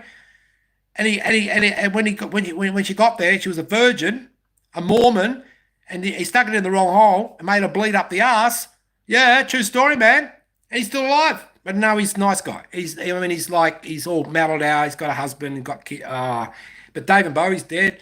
A lot of them died. I knew Peter Allen. I still call Australia home. He was my friend, and he wanted me to come back to America and everything. He was a great pianist. You know, he married Judy Garland's daughter from The Wizard of Oz, and she caught him kissing a guy and putting fingers up each other, and she divorced him. But Liza Minnelli, she was on the judge panel, America's Got Talent and all that, you know. Anyway, besides the point, two famous people broke up, and Liza Minnelli ended up with Frank Sinatra and Sammy Davis Jr. on their last tour, the Rat Pack, you know. But anyway, so Peter Allen wanted me to go back to America, be famous and everything. I would have died of AIDS, because if he'd messed with me, and I wasn't gay, it's just that I really loved Peter Allen. I made a movie called Ozboy. Look that up on YouTube. But he died. He died of AIDS. I would have been dead, man. Thanks to my father. He's not going with any gay. You're not going to be with these famous gay musicians. What are they all freaking gay for? Can't you just be a straight bloody musician? So see, I got raped when I was 17 when I worked up the north in the desert by Middle Eastern guys. So what can I say? I became a womanizer as a protection, so I wouldn't be gay. I wasn't gay. It was just that I was messed up, right? Okay, a lot of people get messed up, and people in the church would say, "Oh, he's just a womanizer," you know. But I wasn't sexual. It was like I mean, it could be, but especially in marriage. Oh yeah, I want it to be that way, but I would just flirt, and I never do sex. Normally, 90% of the time, I just want to just be emotional, romantic, and I performed all over the world and with some of the richest elite clubs and famous movies. I did it all, man. Movie stars and that. And everybody was accusing me of being this womanizer, but I just was just trying to get away from that bad memory of being raped by a guy. There, I'm over it now. I'm over it now. You know why I'm over it? Because when I got married the first time, I married Mummy. I married Mummy's tits. You know, milk and everything. Baby on one tit, I'm on the other. Oh, that's disgusting. Oh, no, you can't do that. Yes, you can. I didn't get the flu or nothing that year. I needed baby's milk. I never had baby's milk. My mum split when she had me. My father cursed me for splitting her. How dare you get born and split your mother? Hemorrhage and died and everything. Come back. And they threw me away. Didn't even drain me. I never saw my mum for 3 days, and I never got milk. So I craved this milk. And when I finally got the milk from Mummy's tit, from the first wife, man, I had no more problem. It was the most beautiful thing. It was intimate. It was spiritual, everything. It wasn't sex. It was intimate. Yeah, so you can't talk about this stuff. Oh no, that's weird. Oh, that's what are you? You know, I don't give a stuff. It's not illegal to suck mummy's tits. I mean, your wife can be mummy. Mum and dad used to call each other mum and dad. My grandparents call each other mum and dad. You marry a woman, you're marrying mummy. You're marrying sister, and if she's young enough, you marry your friggin' daughter. But it's legal. It's legal. And don't you go on about, oh, it's so immoral, it's wrong, because Noah slept with his own friggin' daughter to multiply and replenish. But his stupid son Ham lusted after his father naked. You know, got cursed for that. Called buggery, Sodom. He didn't do anything. He just mentioned the Bible, you know. Look, where do you think Cain got his wife? Well, either he got it from that first Adam and fallen angel seed and all that, or he married his sister. So what was right then is wrong now. What is wrong now is right now. Wrong, right. In my dad's time, you could bash your wife up. I mean, not that he did it, but people bashing everyone up, and the cops wouldn't interfere, mate. They step back, because this is domestic. Let them fight to the death. Today, you can't even use a swear word. You could be arrested. Oh, he swore at me. Oh, okay. Jail time. Discrimination. Everything, you know. But I tell you what, there's some pretty dumbass cops out there. One old granny got arrested, 3 fingers stuck up her by a cop. In them days, it was a male cop, I think. They're checking for drugs because her son or grandson was growing marijuana crops in the backyard, and she didn't know about marijuana. She was innocent, man. An old granny. I mean, I take one look, I know she's friggin' innocent. What's wrong with these cops? They're getting interfered with like that. 3 fingers. This is what goes on, man. I tell you what, but then you got good cops. They'll speed to the hospital and break the law to get your wife to the hospital to deliver the baby. You break the law, like Jesus would break the law and heal. But one cop, he'll stop you and give you a ticket for speeding. Your wife's in the back seat about to deliver a baby. A water's broke, and next thing, who's delivering the friggin' baby? The cop. She's got a leg spread for that friggin' nasty cop to give you a ticket. Yeah. That's happened at least a few times. Cops arrest their own friggin' mother. on my honeymoon. Got married in the Mormon temple thing, put the car on the train, all paid by the church. I'll give them credit. On the train, 3 days, 3 nights. Oh, you two just look like you just got married. Went into the bar and to buy a meal, all dressed in white, all still holy. Oh, freaking out, light shining out of our asses. Anyway, I got to Australia, picked the car up, no number plate, because we paid this fee. It's because I'm like $100 or something. Handed in the number plate and drive the car down to the beach town a couple of hours away. Cop pulled me over.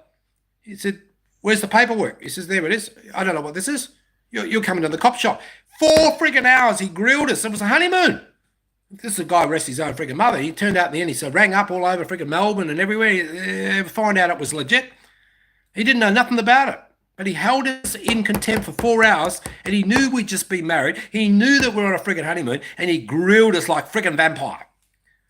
Yeah, sucking the blood out of us. And the light was going a bit quite dim. You know, I went from light to friggin' dark.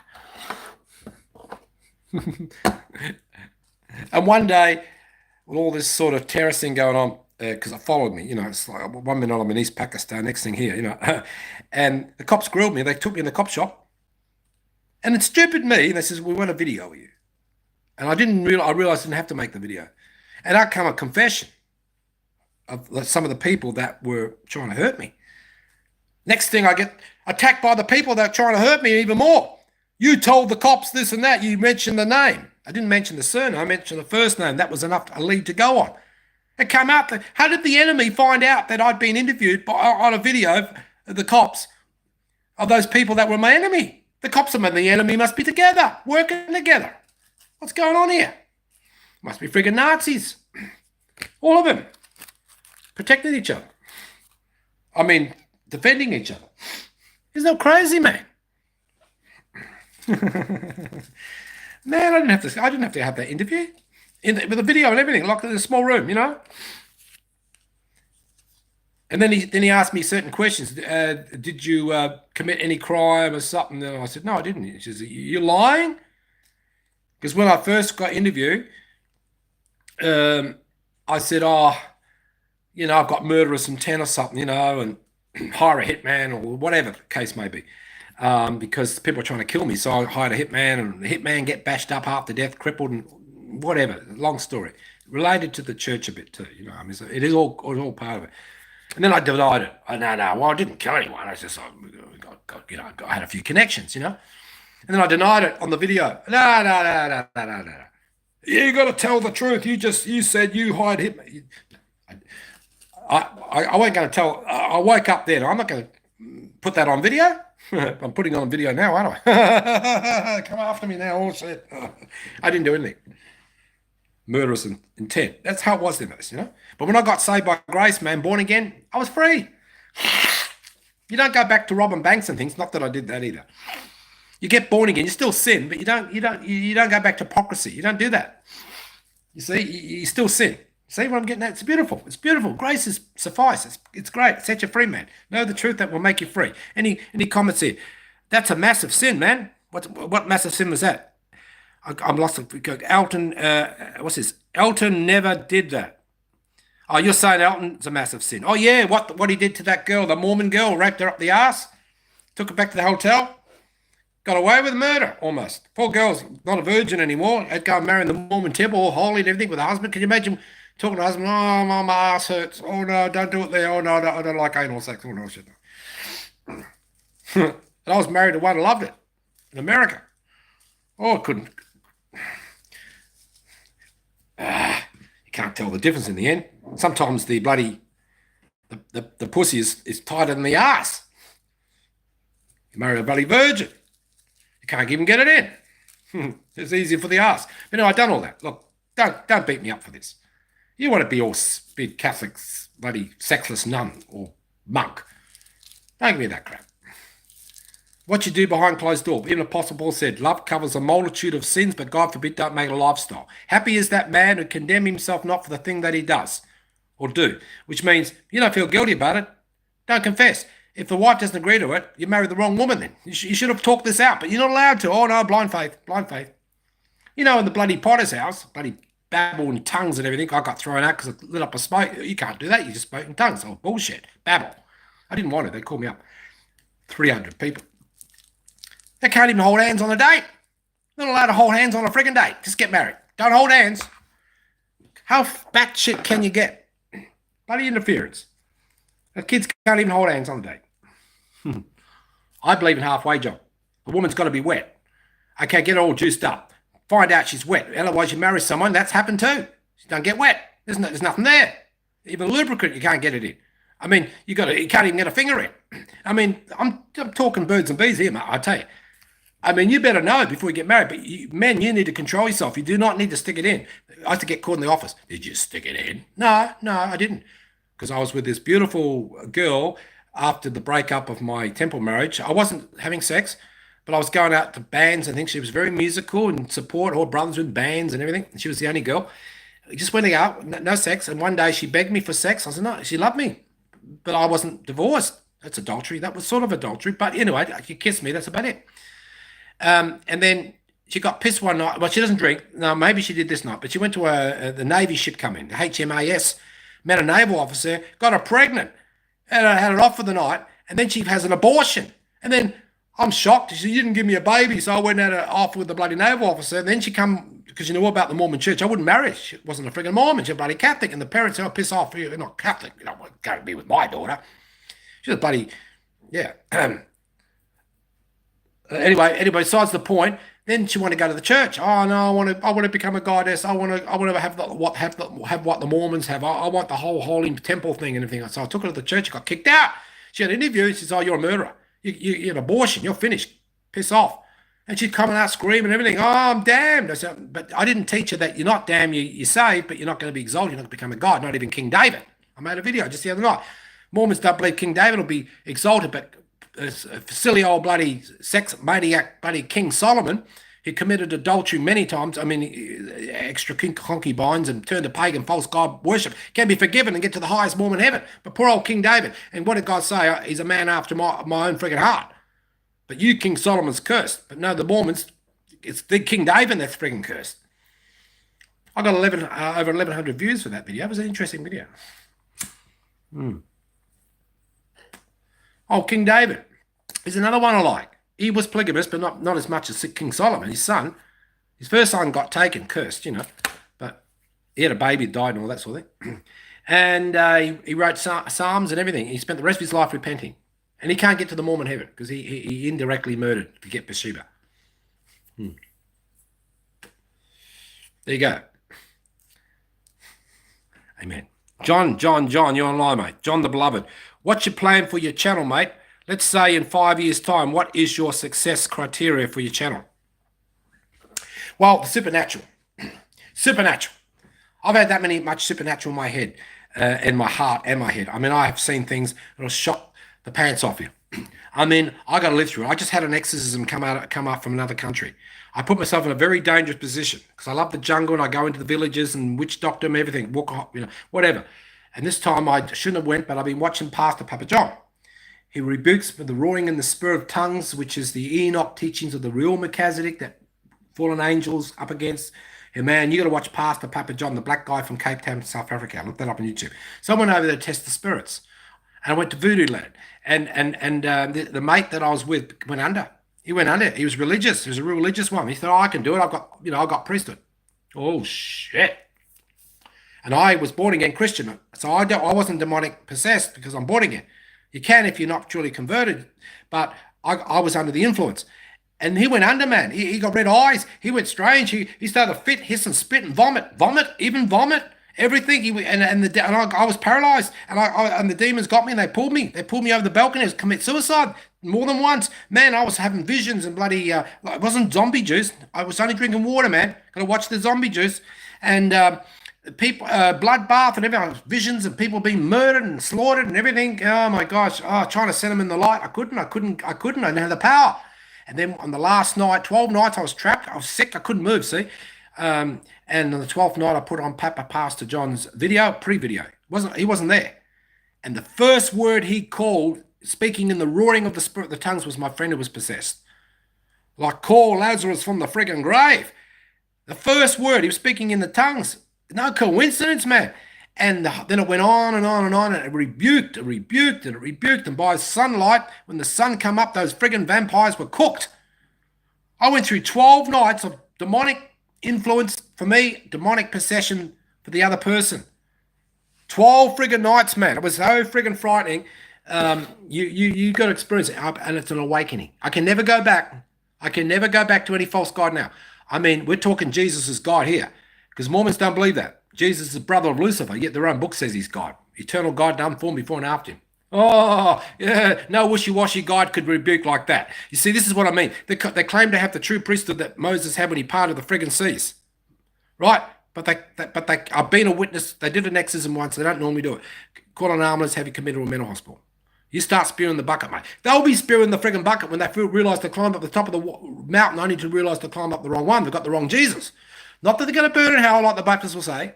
Oh, no, you just got to step a foot in the Mormon church, Catholic church, Protestant church, works-based church, you're going to burn. No, if you've got people that love the Lord and love their neighbour, they'll probably be saved, whatever. But look, I'm not going to judge like that, right? You can do all the friggin' grace and do nothing, sit at church all day, worship, believe in resurrection. You've got to read beyond that. Corinthians 15, chapter 1 to 4. Keep it in memory, show you eternal life. Believe in the resurrection. You've got to go on. Love God, love your neighbour. It's a works. Anyway, but this particular time, the works were useless. Couldn't cast a demon out of a fly's arsehole, right? But this particular moment, I understood Melchizedek, the mysteries of Isaiah. I understood some of the mysteries. To Mormons, the mysteries, go to the temple. Go to the temple and have a beautiful, peaceful experience and see a couple of dead people and everything, righteous dead. Oh, yeah. They need rebuke, some of these people. They're bloody cursed. Of course, see, Mormons do believe in a spirit world because Baptists wake up in heaven or hell. There's no in between. And little babies do not burn in Catholic purgatory. That's doctrines of the pits of hell. They do go straight back to God, by the way. Yeah, the Mormons got that wrong. Okay. Anyway, the roaring in the spirit of the tongues, Papa Pastor John, it rebuked. And until I accepted Jesus as God, because you can believe in Christ as the demons believe in Christ, but when going into the level of spirit, you've got to acknowledge that there's no other way. There's no other way. Yes, if you've seen Jesus, you've seen the Father, they both look the same. Or they are the same. Yeah. Whatever. But it got me out of it, all right? Jesus is God. Now, maybe I'll never be able to become a Mormon because of that. How are they going to tell me that Jesus is brother of Lucifer? What, I've got to pretend or something? I like the way people treat each other, if the wife and husband thing, if they really love each other and they go into this highest heaven as a married couple. When Jesus said to the woman married to 5 husbands, there is no marriage before and after the resurrection. He didn't come for all that. He came to abolish the temple. He came to abolish the priesthood and all that taken off the earth. He was the priesthood, and the authority of Jesus Christ was never taken off the earth, not even during the Dark Ages. Even those poor people went to the grave, angry as batshit at what the Catholic Church did, raped their kids and everything, demand tithing. They'll get a second chance. Don't worry about that. Right? The authority was not taken off the earth. Only the priesthood was taken off the earth. And the Mormons claim it's come back. And now you can get married and sealed up, become a god. Have eternal sex without lust. People buy the way to heaven. Let's drink out of a fancy cup today. Or the Nazis love that. There's Nazis in that church, and there's bloody Jesuits and bloody mafia in the bloody Catholic Church. Fancy cup. Why these books never got in the Bible? The lost books in it because the Catholic Church wouldn't exist. So God allowed that because it's all part of the end. You have to have the Catholic Church. It's all part of ushering in the Antichrist, the mother of whores, the sin, 666, the man of sin. It's all part of it. Gates of hell shall not prevail against it. But they did fall once. Napoleon got them, wounded them. They got up again, the church, the Pope, and everything, but he wounded them. He just almost destroyed the Catholic Church. Got up again. See, it was meant to get up. But the real gates of hell will not prevail against the authority of Jesus Christ Church, based upon the rock of Jesus Christ. Forget about rock of Peter. Peter of the Catholic Church and Peter of the Mormon Church, based upon the rock of Peter, restored the priesthood, because it was never popes, it was prophets, right? Look, even though the Catholic Church is 2,000 years old, apostolic authority. You've got people preaching on channel, come back to Rome, the apostolic authority, the Roman Catholic Church. And some of them are born-again Catholic, which is a step up. They're saying, well, you can be a Catholic, just be a born-again. Be a born-again, safe Catholic. But then don't give praise to Papa Pope, because if you're not born again if you do that. Jesus does not incarnate in a Pope. He does not incarnate into a man who's going to usher in the Antichrist. And the Antichrist will be dead and resurrected by Satan himself. He'll be a peacemaker. And all the peace treaty of the world, the peace treaty of all the churches went and signed it. Even Dalai Lama signed it. I can't believe it. I love Buddhists, but because they want peace. It's all about peace. But the Antichrist is going to be peaceful, you dumbasses. Then he'll kill all the Christians after the first 3.5 years of the tribulation. It's all about the peace. Well, Jesus didn't really come for that, did he? Though he didn't want to destroy anymore. He didn't want to destroy anyone anymore. I haven't come to destroy, but I have come to, overcome the victory. We're not fighting for victory. We're fighting from victory, right? So, oh man, the authority of Jesus Christ, based upon the rock of Jesus Christ. I don't care about bloody Peter or Paul or any of them. I follow the red letters of Jesus. I do believe in the grace. I don't give the credit all to Paul. But I do believe it's a discovery. We activate, become born again, and you can go to any church, but do not give praise to Pope, prophets, and so forth. Do not trust in the arms of flesh. Not bishop, pastor, Pope, prophets, whatever. Pastors. And where two or more gather, yes, that's true. But then you've got to trust them. You can't start confessing your faults. You don't have to go into detail of sin. It says faults. Then they go and gossip. Oh, he did this, he did that. Oh, he fornicated. I did not say I fornicated. I said it did a halfway job. Yep, oh no, he fornicated. It goes around all my family and my ex and everything. Bullshit, lies. Can't trust people, man. But still, it's good when you get two or more gather. Everybody's evenly yoked in Christ, and the tension should get lighter, not heavier. If it gets heavier, right at the top of the Mormon list, tithing, or they're clapping their hands, or another tithe payer in the church. They're clapping their hands, or give up tea, coffee, smoke, and drink. Oh, yes, I've done all of that. Where do I end up in the mental hospital? Some people, I don't know how they do it. They're not really doing it. They're just pretending. It's fake. Fake it to make it. They even said that. Fake it to make it. Get up and bear a testimony. Take the abuse, even if the accusation against you is not true. Just take it. Just don't question us. We're living scripture. We're above the Bible. We're above the Book of Mormon. We can make changes. The Book of Mormon says you got to burn in hell forever, and they turn around and say, no. Hitler, he'll get out of jail free card eventually. He'll be tortured and burning, but he'll come out and he'll suck on an apple. But Jesus won't be there. Hitler won't care less if Jesus is not there, as long as he's not burning. he's in some type of heaven. It's just funny. It's merciful, but where is this? What's this restoration of all things? Baptism for the dead. Corinthians. Those who rise not, why baptize them? If they're dead. They're dead in religion. They need to be born again. Oh no, baptism for the dead. Literally, by proxy. They go to the temple, baptize all these voodoo people and all these murderers and people like that. But they did the work for Hitler, mate. All evil done at the end of the temple. I was there, mate. The lights exploded. Some gangster got sealed up to this woman. I was proxy I was the gangster. The bloody lights exploded. Oh, mate. The bail worker said, yeah, these things happen. We do the work for the good, the bad, the ugly. No evil can enter the temple. My fucking ass. I'm seeing dead people and everything. But I wasn't scared. Oh, righteous dead, white robes, straw hair like no shampoo. His name was Arthur Farmer. I saw him for 1.5 hours, got to the veil workers freaking out. There's no one there, man, no one behind you. But the girl that had the gangster ancestry, she saw him, had a witness, and then President Cummings, who was the temple president, he died now, poor bugger. I went to his funeral. And anyway, or his wife's funeral. And he come with a big book. He says, I've been told by the Lord someone had a supernatural experience today. He saw a dead person. It was me. And I wrote it all down. The whole world can see it. Oh, Brother Kirky had a supernatural experience. So I'm talking about supernatural. So when you talk about what's going to happen in the future, the end is coming. But what sort of end? One end until that temple's built in Jerusalem. How's that temple going to be bombed, blown up or destroyed?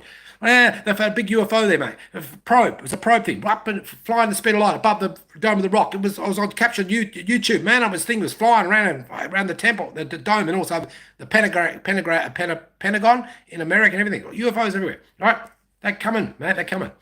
And I did a bit of research on it. And they say that it's a concordance of this probe putting in some type of kind of hired ET kind of advanced technology. So when the Iran or wherever sends that missile to blow up Jerusalem, it's going to go straight to that bloody Dome of the Rock and blow up their own bloody temple, the Muslim mosque. And then that'll be destroyed because the Muslims originally took over. They knelt and cried everything. That's Holy Land, man. So did the Jews, but the Jews weren't worthy of it. They killed Jesus, right? The Muslims didn't kill Jesus, nor did the Catholics for that matter. So then they'll build that temple. But before Jesus even gets there, the Antichrist is going to sit there with a big 50-foot bloody golden statue, and people worship him. And you take the mark of the beast and everything. Now, the friggin' Baptist and John, what's his name? John MacArthur. Great guy, humble guy. He said, all those left behind are damned. No, they're not. They're brave hearts. They become saints. It says it.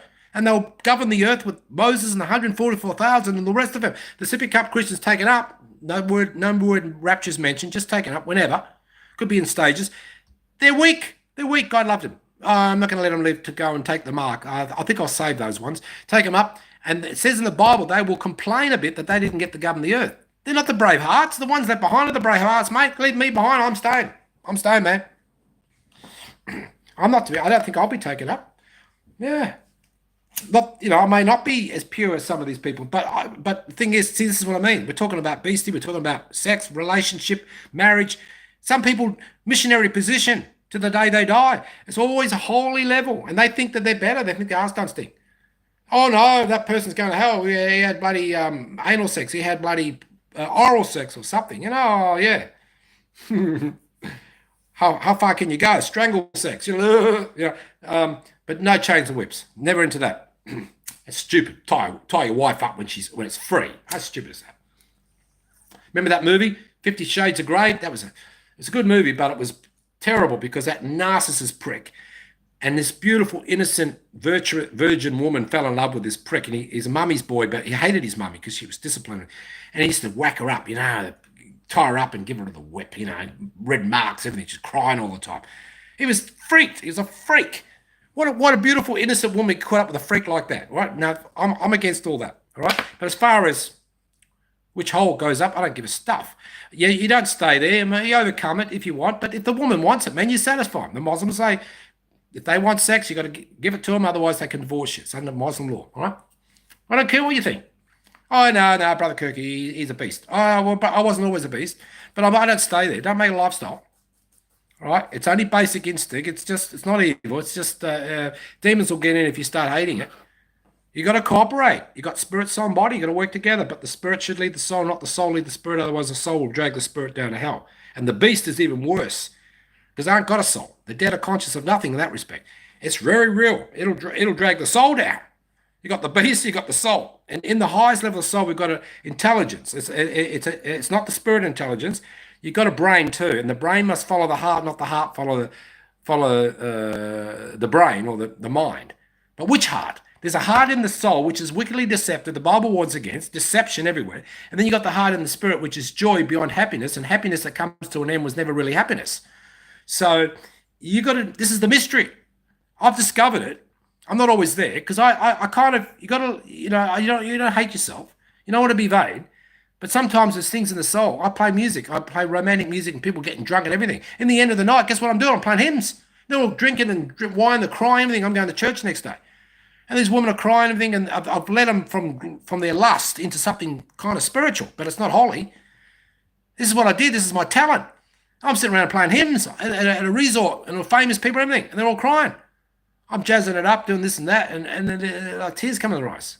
I even played some bloody gospel stuff and everything, man. I'm getting paid for it too, big money, big grand piano and everything, champagne glass like this, and with $50 tips and everything coming in no time. No worries. At Vegas as well. Anyway, I better go on. I'm missing comments here, am I? I know. So yes, probably I'm saying supernatural. Something supernatural is going to happen. There's a meteorite on course to this earth. It probably missed. Go around the sun, come back. They say it might hit. If it does, 1 year without electricity. Be anarchy in the streets. There'll be all that sort of thing going on, and there'll be no internet. There's no preaching, nothing. We go back to primitive for a year. Man, people were robbing each other and everything. I mean, food and water's polluted. I mean, come on. Supernatural, man. That's what I expect. That's what I'm waiting on. And you need the roaring in the spirit of the tongues. You better start watching Papa John. Don't criticize him. He doesn't demand tithing. I'm watching him, start demanding tithing and then get rich and all that. I'm out of there. So far, so good. All right. And the other guy's Pastor Harry, the born-again Greek Orthodox. And the other one more, Mosaic Jews. They are the real Jews. They are the ones that believe in Jesus. He died on the cross. I mean, they believe, Mosaic Jews, man.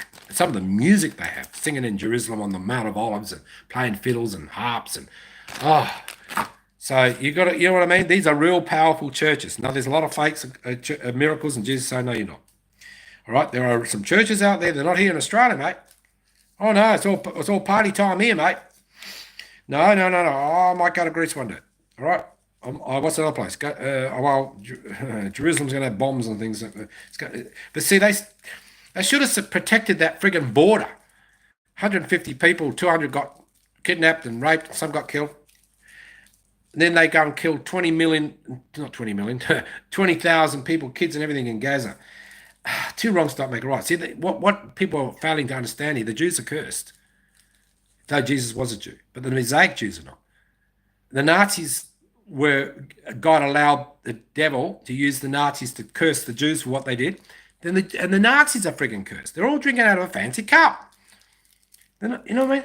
One bloody curse after another. Fighting over what? The Jews are wrong. The Muslims are wrong. You've got to be careful what you say because the Western world's on the side of the Jews. Well, not the Nazis. Not the Nazis. But I love the Jews. I love the Mosaic Jews. Mosaic. They're born again Christian Jews, mate. They're most powerful. See what I'm getting at? Am I being stupid or what? No. I'm giving credit where it's due, man. Let's go back. I missed a couple of comments. Dom Rizza, mate, you GoFundMe looks like a scam. Why are you using AI photos? Oh, that's my daughter. I didn't want the real photo, pedophiles and all that sort of thing. But I could change it. But yeah, it is an AI photo. Yeah, that's correct. I should change it, but at the time, that's all I could think of. Plus, she didn't want me to put a real photo there. Yeah, no need to judge me on it. But that's legit, mate. I mean, she's had about 5 or 6 kittens and a cat all died off starvation and bloody ate a poisoned toad, and she wants to be an animal vet. And mate, no, come on, she needs help and get her back to school and help her and everything. I got scammed, you see, last year. I lost 10 grand. I had all the money to give her. I bought him a house and everything, but I used to be a professional gambler in Vegas and with the mafia and all that, and I won all this money. I lost a lot too, but I bought a house and everything in their name, all right? So I set them up, but you still need money, schooling and everything, you know, food and medical problems. There's no medical there, like covered. Here, free. You get a heart transplant here if you want to wait 4 years. Yeah, I mean, Australia's the best place in the frigging world. No, it's not a scam, mate. No, not a scam at all. But the AI photo, yeah. Maybe I could change it. I'll ask you. I'll ask you if I can change that photo. Or I'll put the real one there. Yeah. But what can they do? My mother posted on Facebook all her grandkids. My brother and his wife never spoke to mum for 20 years. Oh, pedophiles. Oh, they're looking at all the kids. Look, come on. Gosh almighty. Just don't touch. If you touch, you fight to the death. End up bloody manslaughter in prison. But if they got that vibe, you know, they're looking, you know, bloody pedophile. Oh, yeah, then you then you get batshit angry. But you know, a glance here and there. I mean, these sick people will do that. But when they start getting all creepy, crawly, and you see, you know, when I went to the Mormon church years ago, there was a retarded kid, a violent one, and a Down syndrome. Now the Down syndrome was a bloody like a pedophile one. He'd go pull your pants down, everything, and want to play with you. And he's all messing you up. He never got kicked out the church. He was a nice guy, but he's just coming to pull your pants down. I don't know what he was up to. He's a little buddy's Down syndrome, you know, those eyes, you know. But, you know, a lovely guy, but a bit of a pedophile thing. I caught him in the nursing home having sex with another Down syndrome, and I rebuked, and the nurse said, don't worry about him having sex. Let him go. Let him have a good time. Retarded. Another, sort of Down syndrome. Then the retarded guy go around bashing people on the head, whacking them. He was a real violent bugger. He got kicked out, mate. But the Down syndrome, who was practically a little pedophile, got to stay in the church. So what's going on there, mate? But still, the other one was violent, so he had to go there. I don't care if he's retarded or not. He's whacking people over the head. Woman as well. Not funny, really. So anyway, no, it's not. No, look, I asked for $1, mate. That's it. And when I went to the Evangelist Church, the Billy Graham one, which I really love, they don't kick you out, you know. Pastor's an ex-bloody crim and all this, but he repented because the Baptists kicked me out and everything because I started preaching angels and supernatural and that sort of thing and other reasons. Smoked, even got kicked out for that, whatever. They prayed over me, and a couple of days later, I got less than $200 raised in GoMe Fund, but I'm aiming for 20,000, and I had 20,000 views once. That's $1. Everybody could do that. I never asked for money in my life, mate, but I'm asking for $1. And if you can buy books and things online and all this stuff online, why can't you just put $1 in it? It goes in. You'll see it. I got 2 accounts, actually. One with my daughter's photo, and the other one is I'm on it. And the one that I'm on, it's got the money showing that it goes in, mate. They take about 3% or something. It's okay. It's legit. $1. If everybody did it, I'd help my daughter out. There's nothing wrong with that. I mean, Pastor Papa John, he asked for donations to make his graphic videos. He has bloody angels and all sorts of creatures and flying bats. I mean, he does everything on these videos to show you what it was like in Enoch's time, up against fallen angels and Nephilim. And he's rebuking in the spirit of the tongues, He asked for help there because he makes these graphic videos. It's like bloody Spielberg, like, out of this world, Star Wars sort of thing. He's great, but he doesn't ask for demand tithing. Get rich and all that. So I'm asking for a bit of help for my daughter. It's not a scam. Anyway, go back. John says, the beloved. Oh, same question.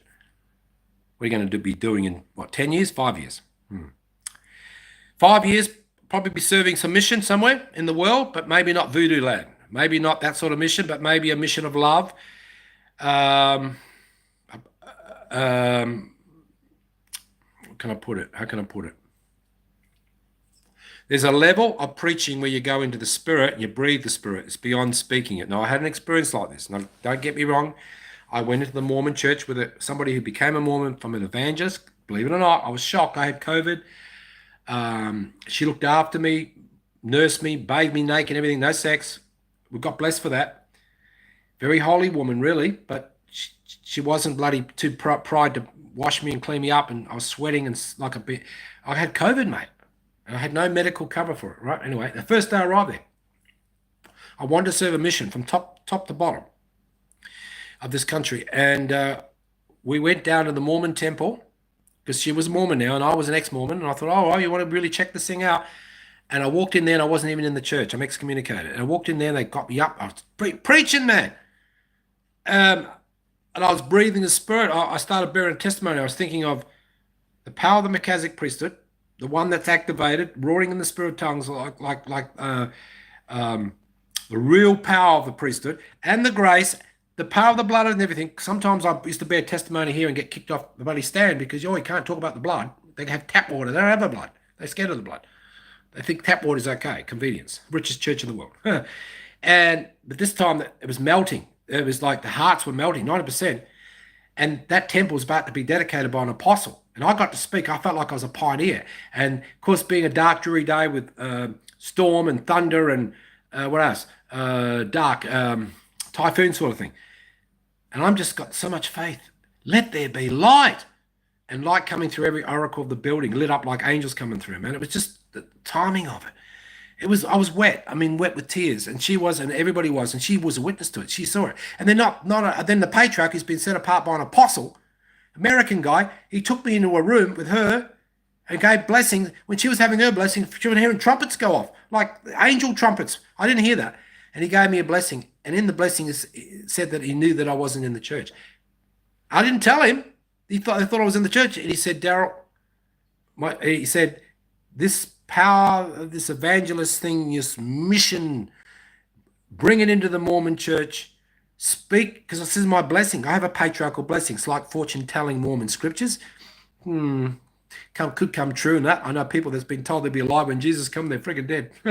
All righteous and everything. I don't know. Maybe they weren't. And it said that I would preach to the very elect who may fall. Right? The highest rank. All right? On my mission, all that went into their homes and everything. Gave a blessing to the apostles, general authority's wife. All right? Went under apostle. Became apostle later, mate. And it all came out in the blessing. It's another time. So 3 times I've been given this blessing that I did something very supernatural, powerful in the Mormon church. And there's Mormons out there bullshit. He's a filthy, rotten sinner. I'm the prodigal son. Yeah, I'm the chief of all sinners, mate. That's why I'm coming back stronger than whatever I was. And I'm a brave heart now. I've been crushed like an insect. You can't kill a person who's already dead. I committed suicide a few times, and broke, met Jesus and everything. Forgave me my sin of suicide. You can't humiliate me anymore. I'm already humiliated. I lost my family like Job, everything, murder in the family and terrorism and war correspondent wife and dying in hospital right now. All sorts of shit happened. Of course, if she died, would I remarry? Well, yeah, I'd get sealed to it. Be it true or not, I have 2 wives. I don't care how many wives. That's the way it is. It was in the Old Testament too, but see, Mormons go a little bit on the Old Testament. It doesn't matter. Muslims do it. You're just jealous. No, I prefer one wife that's got it all the wives in one. And this particular sister was all in one. You could call her mummy, sister, grandmother, anything. She was all in one, and she was born grandmother's birthday. Now, what does that tell you? Grandmother come back from the grave. She was born 1 year after my grandmother died. Everything was like my grandmother come back from the freaking grave. But it wasn't, it wasn't lustful. It was spiritual, man. She's a warrior, man. She had the awakening. She's in the roaring of the spirit of the tongues. Mormon church don't like it. All scary. Oh no, you get speaking all loud like that. It's devilish. Well, you shut up and walk past the wounded man to get to the holy temple. That's pride and arrogance. You're supposed to rebuke. You're supposed to help people, man. Sometimes you don't want to go to church. You haven't got a nice tie, or you haven't got a nice white shirt all crinkled up. You want to go to another church where Jesus will take you as you are. Anyway, it's all about appearances sometimes. Things are changing. But anyway, look, supernatural. I'm going to answer that question. I believe in the supernatural. Absolutely. In Christ, right? Moses, God is God. Moses' snakes killed or ate the Egyptian snakes when he threw the rods down, the wizards and everything. The king was so impressed. Moses, God is God. It's more powerful than the Egyptian God. Yet Egypt had 3,000 years of power because they tapped into it. They knew the mysteries. Right from the fallen angels of bloody Enoch right up into the Egyptian time, and all bloody hybrids and half human, half this and that. And the bloody one of the pharaohs and his wife had 6 fingers and a big ET head, like an ET. Yeah, they all mixed the blood, man, with the alien thing. And they found the skulls and everything, man. Big friggin' tall bloody heads like this, like an ET. So that's what we're up against. And Jesus said we'll do more than him. Miracles. But there's false miracles too. Papa Pastor John rose the ram from the dead. I should attach that video. Dead, stone cold. Bleeding from the eyes, the mouth, the nose, no pulse. Absolutely stone cold like a wax museum bloody statue. Come back to life. I don't know. Maybe. I don't know. Who knows? I know there was zombie juice back in New Zealand one day. They're all cannibals originally, and they're all stone dead. And this Mormon apostle came out and raised them all from the dead. I don't believe they were dead. They were zombie juice. And he took all the credit. Oh, look at me. I raised the dead. And found out it was bullshit about, he wasn't a war hero. He was in the Navy or something. And all bullshit. He did nothing. He was a bloody coward. He basically, I think he might have got excommunicated from the church. He was a bloody liar, mate. And he was an apostle. Or was he apostle with general authority? I'm not sure. I'm not going to mention his name. He was a very powerful speaker, but he wasn't Billy Graham. See, no rebuke. Oh no, he just raised the bloody zombie dead. They weren't even freaking dead. They get buried alive. Imagine zombie juice. They think you're dead. You get buried alive. What a way to go! Terrible death. All right, so that's what I'm expecting. In the name of Jesus Christ, Yeshua. Yep, read that. Yep. He's talking about that Elton John thing that raped that poor girl up the arse. Friend of mine, Mormon girl, virgin. Took her back to the hotel and everything. He got away with it. United by the Queen, everything. He needs to repent, man. He needs to be saved. But he's alive. Others are dead with AIDS. How did he get away with it? But anyway, I like Elton John. I play his music. I wouldn't care. I wouldn't cover anything in the world. Billionaire, bloody rich politician, president. I don't want nothing, mate. I don't want nothing. And I'm certainly not a fake. Yeah, Bowie was an interesting artist, John the Glove. That's true. He was very cultured, everything, but he was gay and everything, but very feminine. But fashion industry loved him. Anyway, don't forget, what's his name?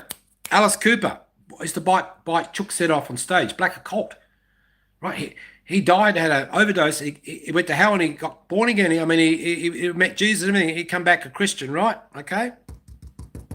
But then again, Walt Disney, his started empire, and Scientologist Buddy Ron Hubbard were part of the black occult with Crowley, the head warlock of the world, probably drinking baby's blood. They were batshit evil, and yet look, see, God allows it.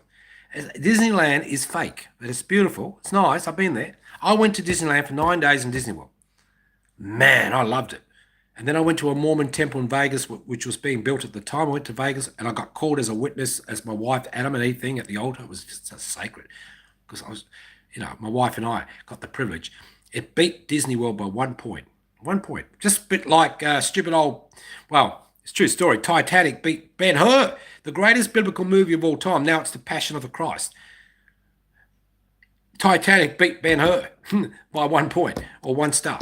But anyway, the temple beat Disneyland by 1 star. Be it occult or not. But then I know Walt Disney. He was an occultist, black occultist. And yet inspired with all that.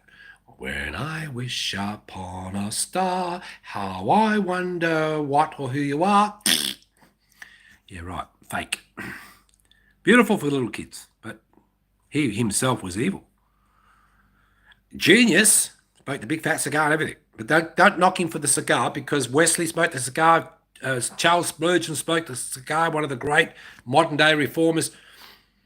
Don't pick on a person for having a smoke. He's not alcoholic. He's not drug addict, like off his mind. For me, I'm just get hyper. Okay, that's just my medical condition. And I'm sober as a judge, mate. All right. Good. Gobble, gobble, gobble. Yeah, I'm talking about Kirky Turkey. Yeah, right. They used to call me Kirky Turkey. Coloured eyes gobbler. Gobble, gobble, gobble, gobble. I think that's an important point. Some people love the outdoors. Yeah, I was on the receiving end of racism, and there, because of my English accent, I tried to stay kind to the Aboriginals. It's John the Beloved speaking. Thank you for sharing that. So you're in Australia, mate. John the Beloved says, in West Australia was set up to see the Aboriginals drunk all the time and angry. I read that comment. They seemed, they're being affected. But their culture, it means everything to them. It's spiritual. It's a bit like saying, next week there will be no building, no church, nothing. Just stand on the bloody empty field, we'll preach. That's okay for one time, but you imagine a lot of people like, oh, where's the church? I want the building. But Aboriginals opposite. We don't want no building. We just want the land. All right? I prefer the land. John the Beloved, do love Australia. Spent some time in West Australia and up in the Pilbara. Do love Aussies. Yeah, the Pilbara. I love it. That's where I started my career. A place called Karratha, the KI Resort. Daryl Braithwaite, Sherbet, the band, you probably know, King of Pop and all that. I was associated with these guys, having a drink. They were more famous than me, but because when Sherbet come later in years to my last gig, no one knew him. He was a king of pop. People move on. The music changed. Yeah, I think he retired now. He wrote the song, Riding on the Horses. Yeah, Daryl Braithwaite. He's same name as me. I looked the same too at the time. He's bloody keyboard player looking at me like, oh, you bloody double. Look exactly like him. It was. All right, John the Beloved. What's the topic? Yes. Happy is that man or woman who condemn themselves not for the thing that they do. In other words, you don't feel guilt, don't confess it. Understand that, okay, a lot of Christians don't like me for saying this, especially in a relationship. It's not a matter of right and wrong. It's a matter of what you agree to and what works. But no, you'll get Christians come along and say, you can't do that. It's what the Bible says, this and that. The Bible also says to stone your children to death for disobedience. It also says, hate your mother and father, otherwise you're not worthy of God. The word hate should be removed. Jesus don't hate anyone, not even the Jews. Despise them, but not hate them. Call them children of the devil. Oh, we're from the bloodline of Abraham. We're children of God. No, you're not. Vipers, piss off. All right, children of the devil. Stone your own wife to death for adultery when you yourself filled with sin. There's that many of them. I kill all the woman and the children and everything. Kill them all because for uncircumcised. Or the woman had sex with the holy men. Kill them all. So they take him back to the camp. I think this is in the Bible. I think I've read it. And they said, no, we didn't kill the woman. God changed his mind like he changed his underwear. Oh, and they make them polygamous, make them slaves, but just gave the command to kill them. And the Gnostics believe it's called demiurge. Satan's all written all over the Bible. It's corrupt. It's only true as far as it's translated correctly. It's not about the Bible. These lost books have got so much in it that it never got in the Bible because Catholic Church wouldn't exist. It's all about prophecy, learning of the Jews. And if Jesus don't come back, it's all myth. Then it's smart. Self-fulfilling prophecy to take over the world. Some believe in the alien thing will land and we come from them from the future and all that. And the others, atheist ones, type of pull the strings and all that too. But they don't believe in that. It's not a supernatural thing to them. Just all about world takeover. That's called the learning of the Jews. All bullshit. Jesus' part is the bullshit part. Never existed. See? And of course, the Vinci Code, which I reckon might be probably fiction, and Tom Hanks was in it. He was part of the Illuminati and the secret handshakes. Yeah, caught under Disneyland, cocaine and orgies and everything. Who knows? Drank the baby's blood. I don't know. But he made that movie. They're protecting the bloodline of Jesus to this day. He never died on the cross. He never died on the cross. The Muslims believe he didn't die on the cross. He got taken up. At least it's supernatural. There's nothing supernatural about the Vinci Code in that sense, except that there were demons, angels and demons. There were all sorts of strange things happen.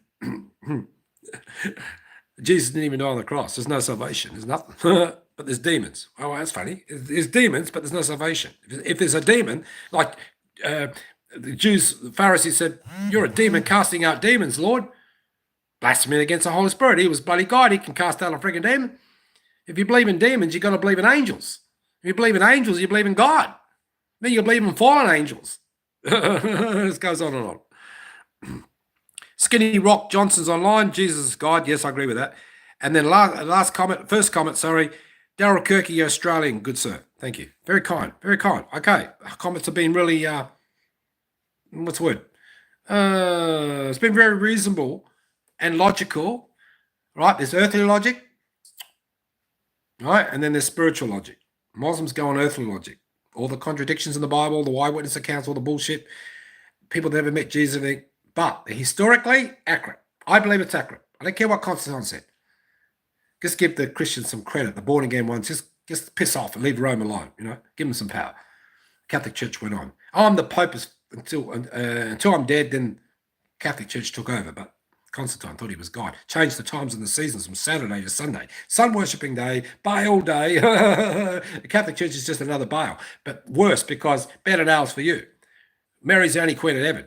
Egypt, you'll become a god. They're a bit like the Mormon church, but one's Egyptian, one's Hebrew. But is it really? Because to the tribe of Joseph, who was assistant pharaoh of Egypt, and the reformed Egyptian, which doesn't exist according to the historians, and that book ended up in America, Isaiah 29, the stick of Joseph, Ezekiel 37, 15 and 19 in the Bible, Judah, the stick of Joseph, went up north and branch off. So Egyptian. So you go back to Enoch time, he's rebuking against all that. Everything that's from the occult, from the pits of hell, Enoch is rebuking. So I think the Mormons need to be rebuked. I think there's a lot of Egyptian in it. The Book of Mormon's written partly in Egyptian. Bit of Hebrew, a bit of this. Who knows? But then Gabriel, the angel, gave the Muslim, Muhammad the book, unlearned, illiterate. Joseph Smith, unlearned, illiterate. Both saw an angel. Both delivered a book. God allowed it. God allowed it. Prophecy, all about ushering in the end of times. All this bullshit, just to bring in the end. And you take it every word literally. Go and kill in the name of God prophets. Right. And kill an animal for sport. Yeah, right. Yeah. Okay, that's it. That's it. I've read all the comments. Thank you very much. And 0 people online, so I better go. That's it. If anybody comes online, I'll stick around. Otherwise, I'm out of here. Thank you very much for listening. This is Daryl Kirky signing out. Been great talking to you. Love you and leave you. I'll catch you on the next video. Bye.